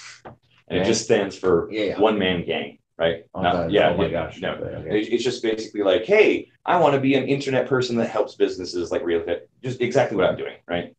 And that's it. That's the OMG Machines. But it's like massive, super expensive and stuff, but they take you through everything. Well, I created that Bob Proctor channel for that reason. Holy crap, dude, I got so much traffic to them. People had no idea what OMG Machines was. They went through my Bob Proctor channel and they were like, I don't know what this is, but Bob Proctor, I mean, he spent like an hour and a half at one of his own events, just blah, blah, blah. This is so great. I love OMG Machines. And he wasn't even selling it. He was just talking about it at an event and someone was filming it. So I snagged that, yoink, put it on my channel and push people. So what I'm saying is that if there are well-known people, we just go, all right, Gateway, we've done a couple of these already. Take a look, right? So I mean, you get the high roller, you get the big buyers. Well, not the big buyer, but you get the Top and rail. The star power and stuff like that, so that the recruits are like, holy crap, I want to be part of that. Right. So we do a few of these on our own because you've got great advice, and then we start inviting other local guys, and like, you can be the guy who's a part of this hangout so that your brokerage starts looking better. But all it does is just make us look better. And they go, okay, Trace, I'm a realtor and I don't want to be a lender. Who would you say that I should be an agent for? Because we do this kind of stuff. Oh yeah. Listen, so here's the because how much you want to bet Ben would much rather be at home doing this meeting with a couple of other people in a hangout than being here, right? That millennial angle. You know what? I'm wondering if I should have done something like that my whole meeting today. Hang out. Exactly, dude. But hey, we've got time. We've got the ability. He's like, okay, imagine one day we start a hangout and we go, this is a unique hangout because no one is in the actual office. And then all of a sudden I pop in and I got my camera. I'm like, hey, where is everybody? It's all dark and stuff. No, we're all at our own houses because we're leveraging technology. Boom. There's the millennials. Like, wait, what? What are you doing over here? Okay, so dude, seriously, there's nothing impressive about any of these mortgage brokers that are impressing millennials. They're doing the same stuff that they're doing with the parents. They're like, well, here's they're doing the offline tactics. Yeah, exactly. And so the only thing is that just no one's done it yet. That's it. Dude, it's just one of those things where it's like, well, I thought I'd give it a shot, and then I did. And then one person did it, and then everyone else does it. You know? Okay, let me ask you this year. What if a hangout was where you did a consultation like this? Oh, what? This thing I just Yeah, did yeah. right here. Yeah. What? Okay, but could I do? Okay, I could do a hangout to do. Hey, okay, so we're going back up. Yeah. Did you notice that he says that he'll get 60%? So out of this $9,000 check, he's going to get 60%. He had 5,400, which means that John Har, the guy that runs the real estate Right. company, he's making $4,600. Right. And that doesn't even do anything. Yeah. So Ben would be excited about this, but John would be more excited about it, right? Because if Well, but this is what you're saying about here. If I was to go to John and say, "Look, I can get you realtors who don't know where to hang the license and bring them over to you," what's that worth to you? He Yes. turn around and go, "Well, I'll give you mortgage deals." yeah. See, I think But go back to this, the currency of the realm. Yeah. That's, I mean, and I'm like, how do I make sure that what I'm doing influences the transaction? And again, you keep coming back to the currency of the realm thing. It's just like, hey, if I can do this for you, it's not exactly a transaction, but it's like it leads up to 10 more. If I give you something more valuable instead of the one valuable thing here, would you want it? Just like the guy, like, I don't want your house, I don't want your listing, I want the 19 people who walked through, right? Same Right. sort of thing. You know what? Your trash is my treasure. Ooh. Hey. No, but that's Yeah. but when I also talk about Well, cleaning, yeah. When people say, like, well, what do you do? What's your USP? My USP is your trash is my garbage, or your trash is my treasure. yes. Well, so okay, so that's very interesting. Okay, so because on the let me go back to my present here. Because another thing that people like John and Ben wouldn't quite catch on to, just because they're not as involved as I am in the industry, it's the fact that you can have, like, these awful leads direct to a video, but in that video, all of a sudden it teaches them everything that they need to know to move to that next step. So that dude calls them up and say, "Hey, this is what we need to do next." I'm like, "Oh yeah, just like the videos." You can always come back to that same point as being a strong, powerful anchor point in case you don't know what to do next, sort of thing.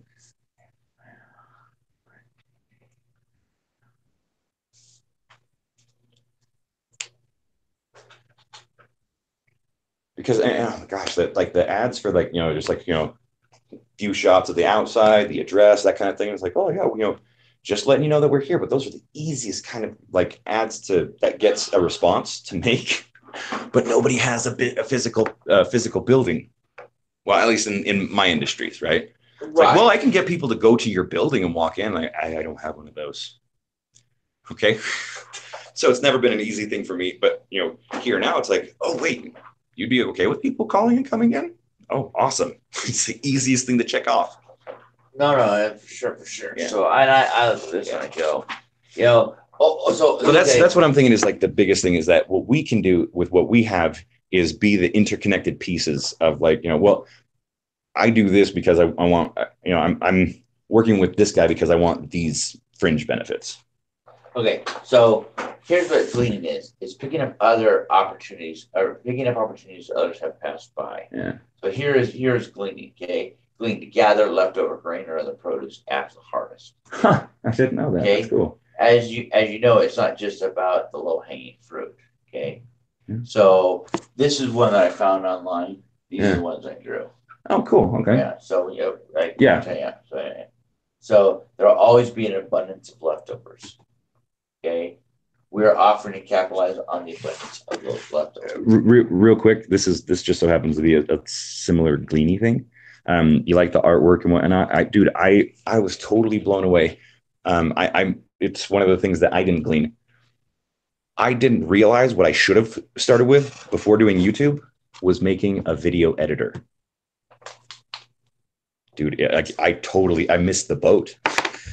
Some guy a few years after I did the YouTube thing, and everyone was more accepting of video in general, because that was a tough thing. YouTube was an easy sale. Video production was ridiculously hard because, it still is. Exactly. Right. So that was the thing. The guy after me was just like, no, I'm starting with the editor, because then all you do is just focus on the editor and blah, blah, blah. And look at the shiny and this and blah, blah, blah, blah, blah, blah. And people still don't use it, but they buy it and they don't refund. With my stuff, they're like, well, I tried something and it didn't work, so I'm refunding. So to that end, all the video editor was the basic bare bones piece of any video editor. What made it sell was 10 or 15 prepackaged, here's this, here's that, blah, blah, blah. So if the art part is something that interests you, you could totally like that's it. In my industry, there's way too many nerds and not enough creative people. That's why you keep hearing, like, if you start listening to the commercials you hear on YouTube, you're going to hear the same music. You're going to see the same basic crappy animations and stuff that's built out of this one editor that started getting sold like in 2013, but no one has made any better ones yet, kind of thing.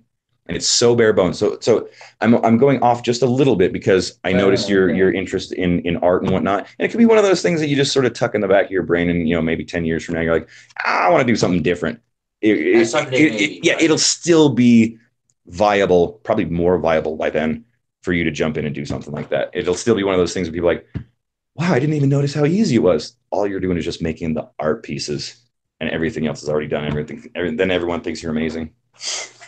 Well, yeah. So well, an example here, and this one I just did. This was an online version. We can move your transactions out of your trash can into your cash can. I like that. Yeah, that's good. Yeah. Well, that was kind of the thesis of the.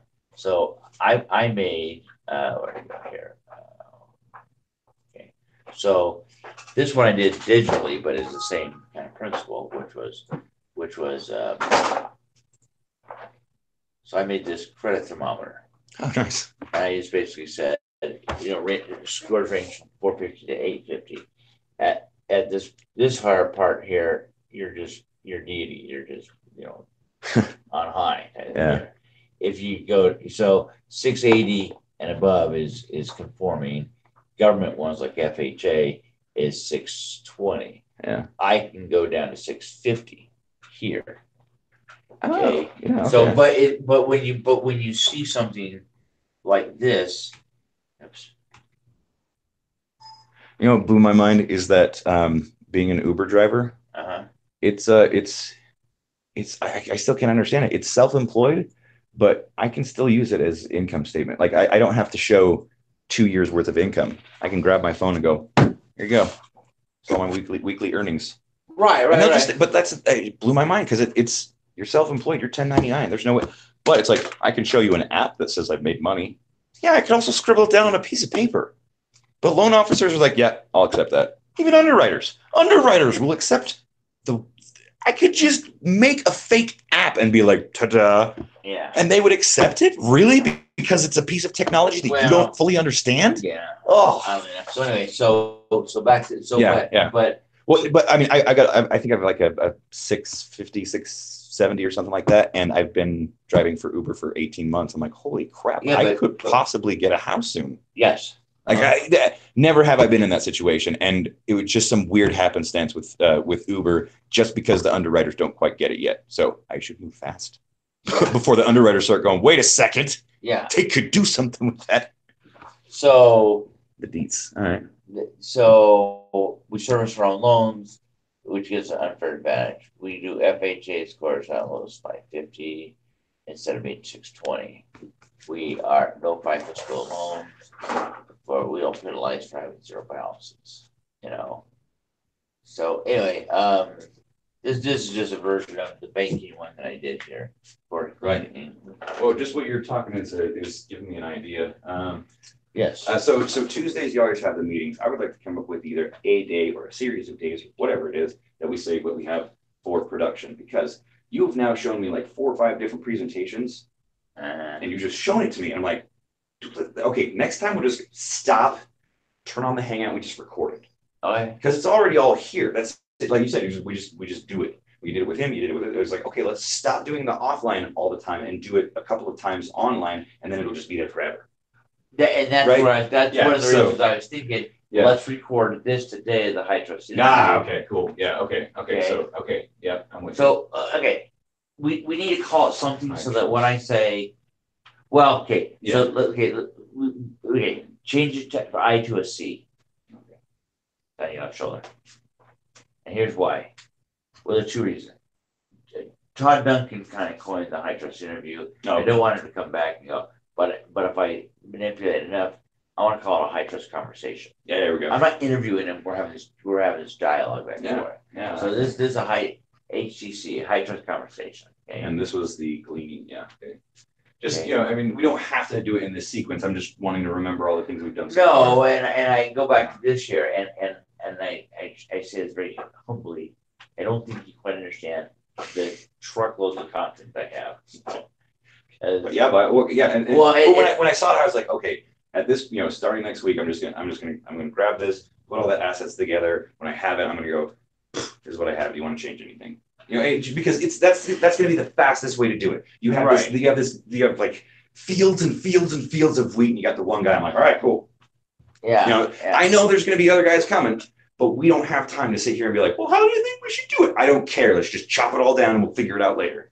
Right. So- Put it in boxes Yeah. on the. Yeah. So every time I see an interview or this or that, that's why I'm running in and like, okay, Okay. making this note, produce this thing. So here's my question: how do you want me to ask for like this thing with Ben today?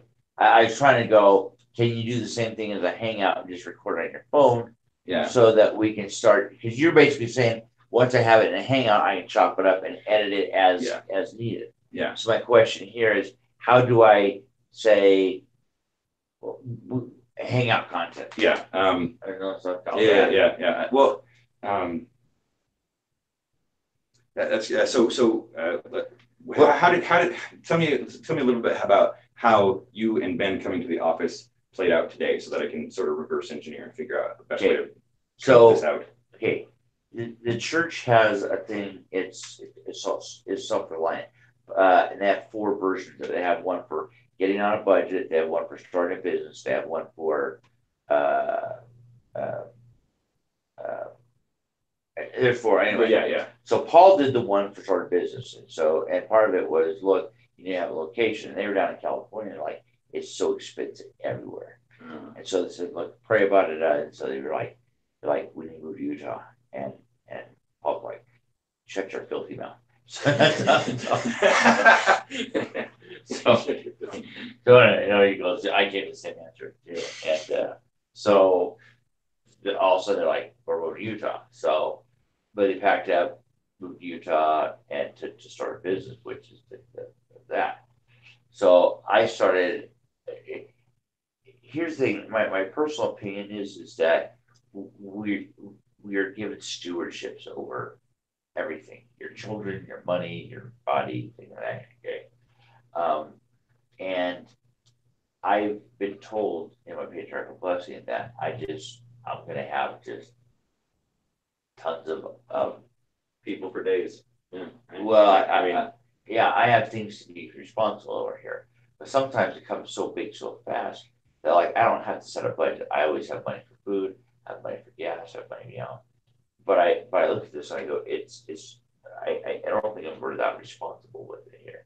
So anyway, I decided to go to the church's version of do a budget. I don't need a budget because Right. Yeah. But I want to kind of go through and see how the church does. Anyway, I met his wife at the thing, and she's like, I have my husband's realtor. And I was like, oh. And ultimately, what I tell realtors is like, oh, I just fired my realtor. Like, what? Because loan guys are always begging for deals from these guys. So, Oh, all right. So someone goes realtor and goes, I want to buy a house. They go, well, let's get you a loan. So the phone rings and go, can you get a loan? So, anyway, so I'm at this point where I go, look, I can get a realtor, but before I jump bed with them, I want to make sure I know if they're idiots or not. Yeah. So this high trust conversation is a way of building. So here's I see this, and if I had done a high trust interview with that Allen guy, you wouldn't have seen the Fantastic 40. See my point? Like, no. If we would have talked, I would have got down to ability and been like, all right, cool. We'll talk, Alan, and then I would never call him, kind of thing. Well, and that's the point. There's a huge time saver. Well, there's lots of people you have no business doing business with. Okay. Yeah, it works just like mind your own business. Yeah. Mind your own business.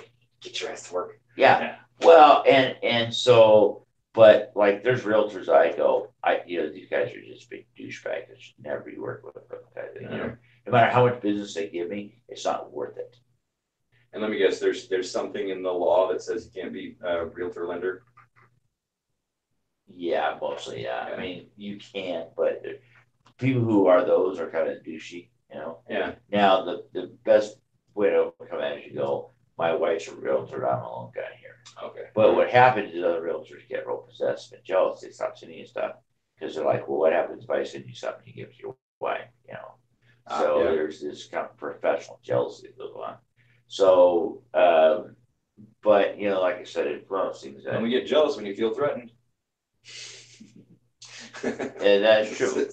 But yeah, no, I yeah. get it. Understanding the industry. That's also like here and there. I'm like, I just start laughing. I'm like, okay, I get what you're saying now. Like, you know, the desire, the desire for what we have, our ability, the amount of content that we have. I mean, it's just all the pieces of a perfect storm. Right. So, but with Ben, so anyway, so I told the wife. I said, so he's calling up. This guy doesn't have a. This guy had a nickel and dime loneliness. I mean, it would. Yeah. Well, I was trying to remember this. You mentioned a guy who was a stay-at-home dad. Was he that guy? No. Oh, you mentioned a stay-at-home.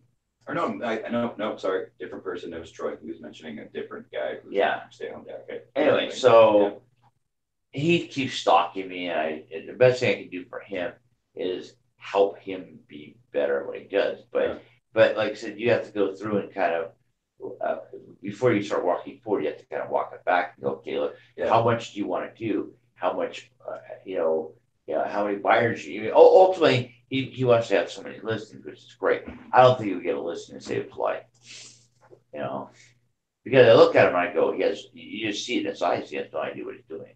Yeah, you know. Yeah, there's some. I mean, I kept having. I'll put my physically put my hand over my mouth because I have to, but I just felt like I was like, you throw your bone, dude. Like, I know, because you're like, well, how don't you think you would be better if you converted at say 20%, or maybe come on, dude. Right, but this is the question, which is okay.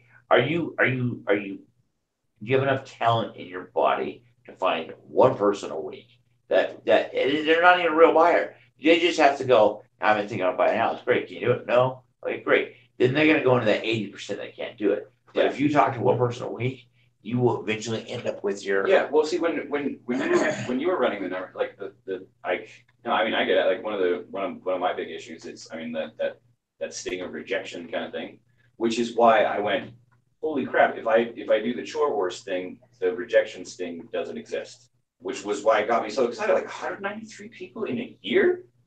I accidentally talk to people, 193 people a year. I know. You know, and it's just like, and 193 people like that you would talk specifically about your business. I can't shut up about my business. So when this whole chunking down thing, like he's just like, oh yeah, that's kind of cool. But I'm like, this is the door that opened my mind to be like, okay, the one thing that's in your way is rejection. And now that barrier's gone now. That's why I was like, holy crap, only 193? That's it?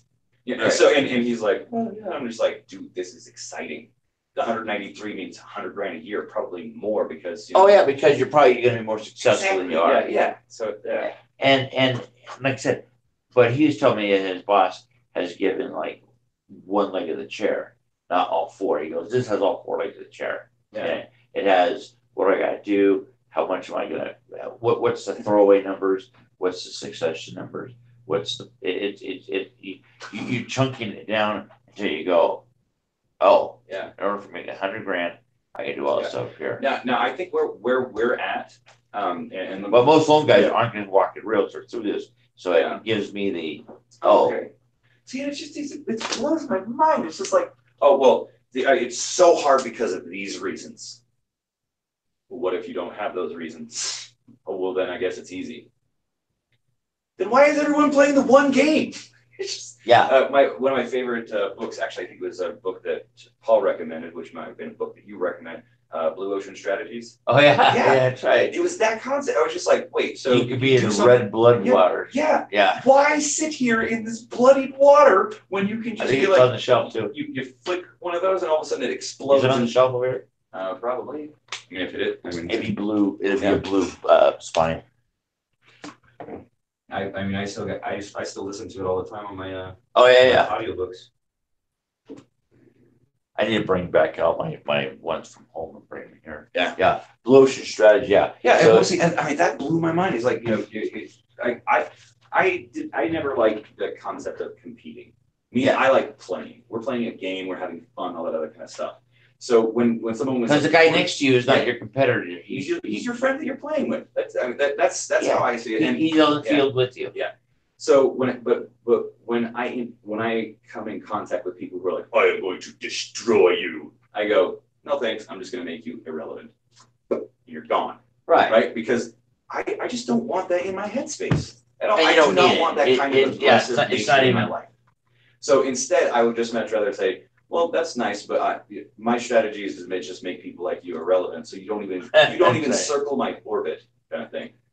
So to that end, it's just like, okay, well, you know, realtors get kind of douchey and stuff like that. All right, so we don't work with douchey, you know. So circling back to my point though, is that where we're at, like the position I see that where we're at is that we're not going to want to do all the stuff. What we should do is find the leaders, right? You know, maybe John's the guy, maybe he's not, right? Right. But we go, okay, we're doing this, we you know, hey, pay attention to this stuff. And John's like, all right, what's going on? We go, okay, we're doing these things, and this is how you're gonna do something awesome for us, or whatever. You see my point? Like, No, I do. We do what we do to get the other influencers' attention, and then we figure out how to have them give us money. Yeah, It's right now. It's a feature. It says, you know, do you want this playing? You know, like, you know, when the broadcast is playing, do you want it to be promoted on the page? It's a feature. It says, you know, do you want this playing? You know, like, you know, when the broadcast is playing, do you want it to be promoted on the page? And the other thing I really like about this concept is that, like, once the broadcast is over, it's recorded, dude. So then, like, later, it's like, oh yeah, you didn't make it to the live version, but the recorded version's right here. You just send them the link, right? No, that's and then like, you know, John's like, well, why don't you explain this thing to me? Like, well, let me just send you the link, and then you send the link to the broadcast. And you're like, wow, like, so you like people can chat with you? Yeah, they don't even have to be like in the Hangout. No, a total of 10 people can be in the Hangout, but unlimited people can watch the damn thing if you know. Yeah, for see, sure. And here you see this. YouTube Originals. Yeah. 2014 was when those that started rolling out. We're still in that 5-year wave upswing. Yeah. So you're seeing all, you know, Cobra Kai. You're seeing all these original things. But it wasn't until 2015 that they actually started pushing out and saying, hey, you can buy this. You can do the what is it? YouTube Live, or not YouTube Red, where you don't have the commercials, and you can turn off YouTube and, you know, all that kind of stuff. But all the things that people have been bitching about that they've wanted over the last 10 years, YouTube has been going, oh yeah, we've been listening. We're just waiting to give it to you because we want to make sure that we put it behind a paywall. Right. You don't want ads? Perfect. You pay $2.99 a month. You want to be able to get extra bells and whistles? Cool. It's a part of the $2.99 a month. That's all they were doing. They were trying to figure out how they can become Netflix. So, and they did. So now this is where we'll be like at here and now is the time when you go, okay, now it's time to think about building a studio to create content. To where's the Singing on a Star? If it's not public, right? Or no. It's go click your little drop down. Here. Yep. And then my where is it? Yeah, my channel. You should just be able to go into your videos and click on Creator Studio on the right. Yeah. I don't know why it makes you do that, but it's just a new thing. All right, so now here's where all your videos are. Bam, right there. Gateway, mortgage, lip sync, battle submission, You know. Nice.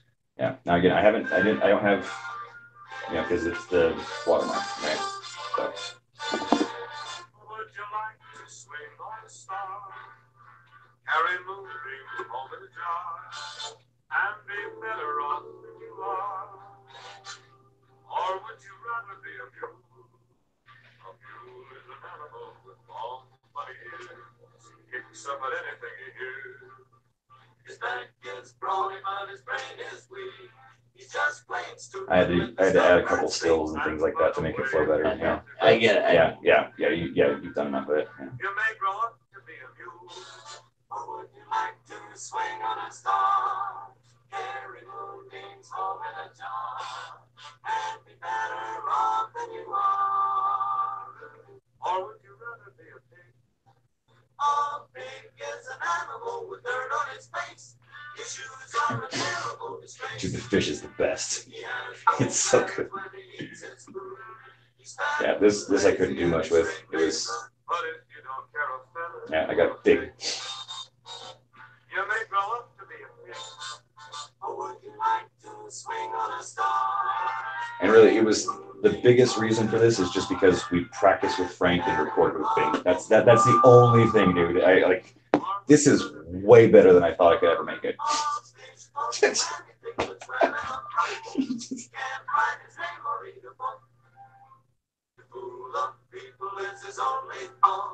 And though he's slippery, he still gets caught. But then if that sort of life is what you wish, you may grow up to be a pig.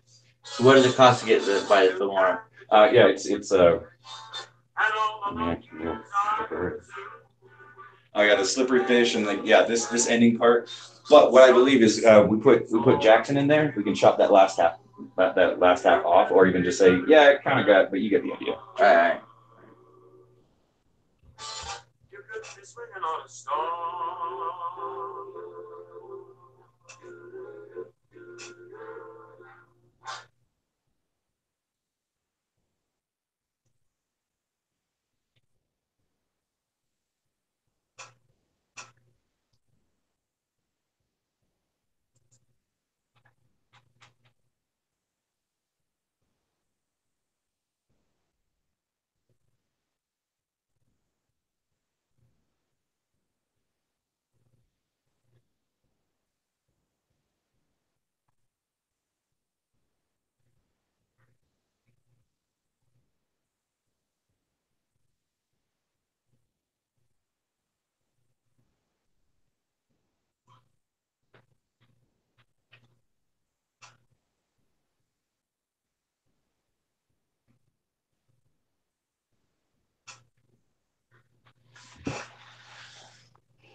So what's you got what it cost? You get that offers?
so happened to be the Franks or the lip sync battle was just the first thing that we worked on. But when I was doing the video editor research, that was what it was intended for, so that I could make sure that as we got busier, So out of all the I stuff, could maintain. You know, so out of all the stuff that's out there, we like that one the best.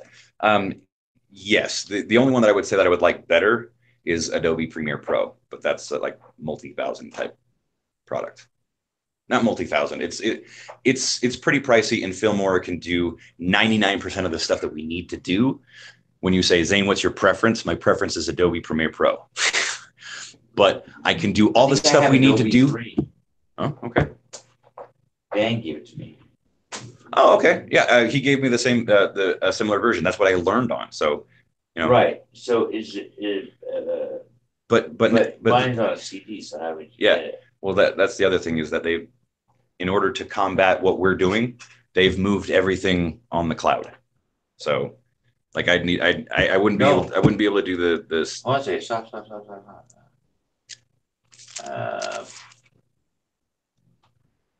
So no, on here I have just and I don't know. Yeah, okay.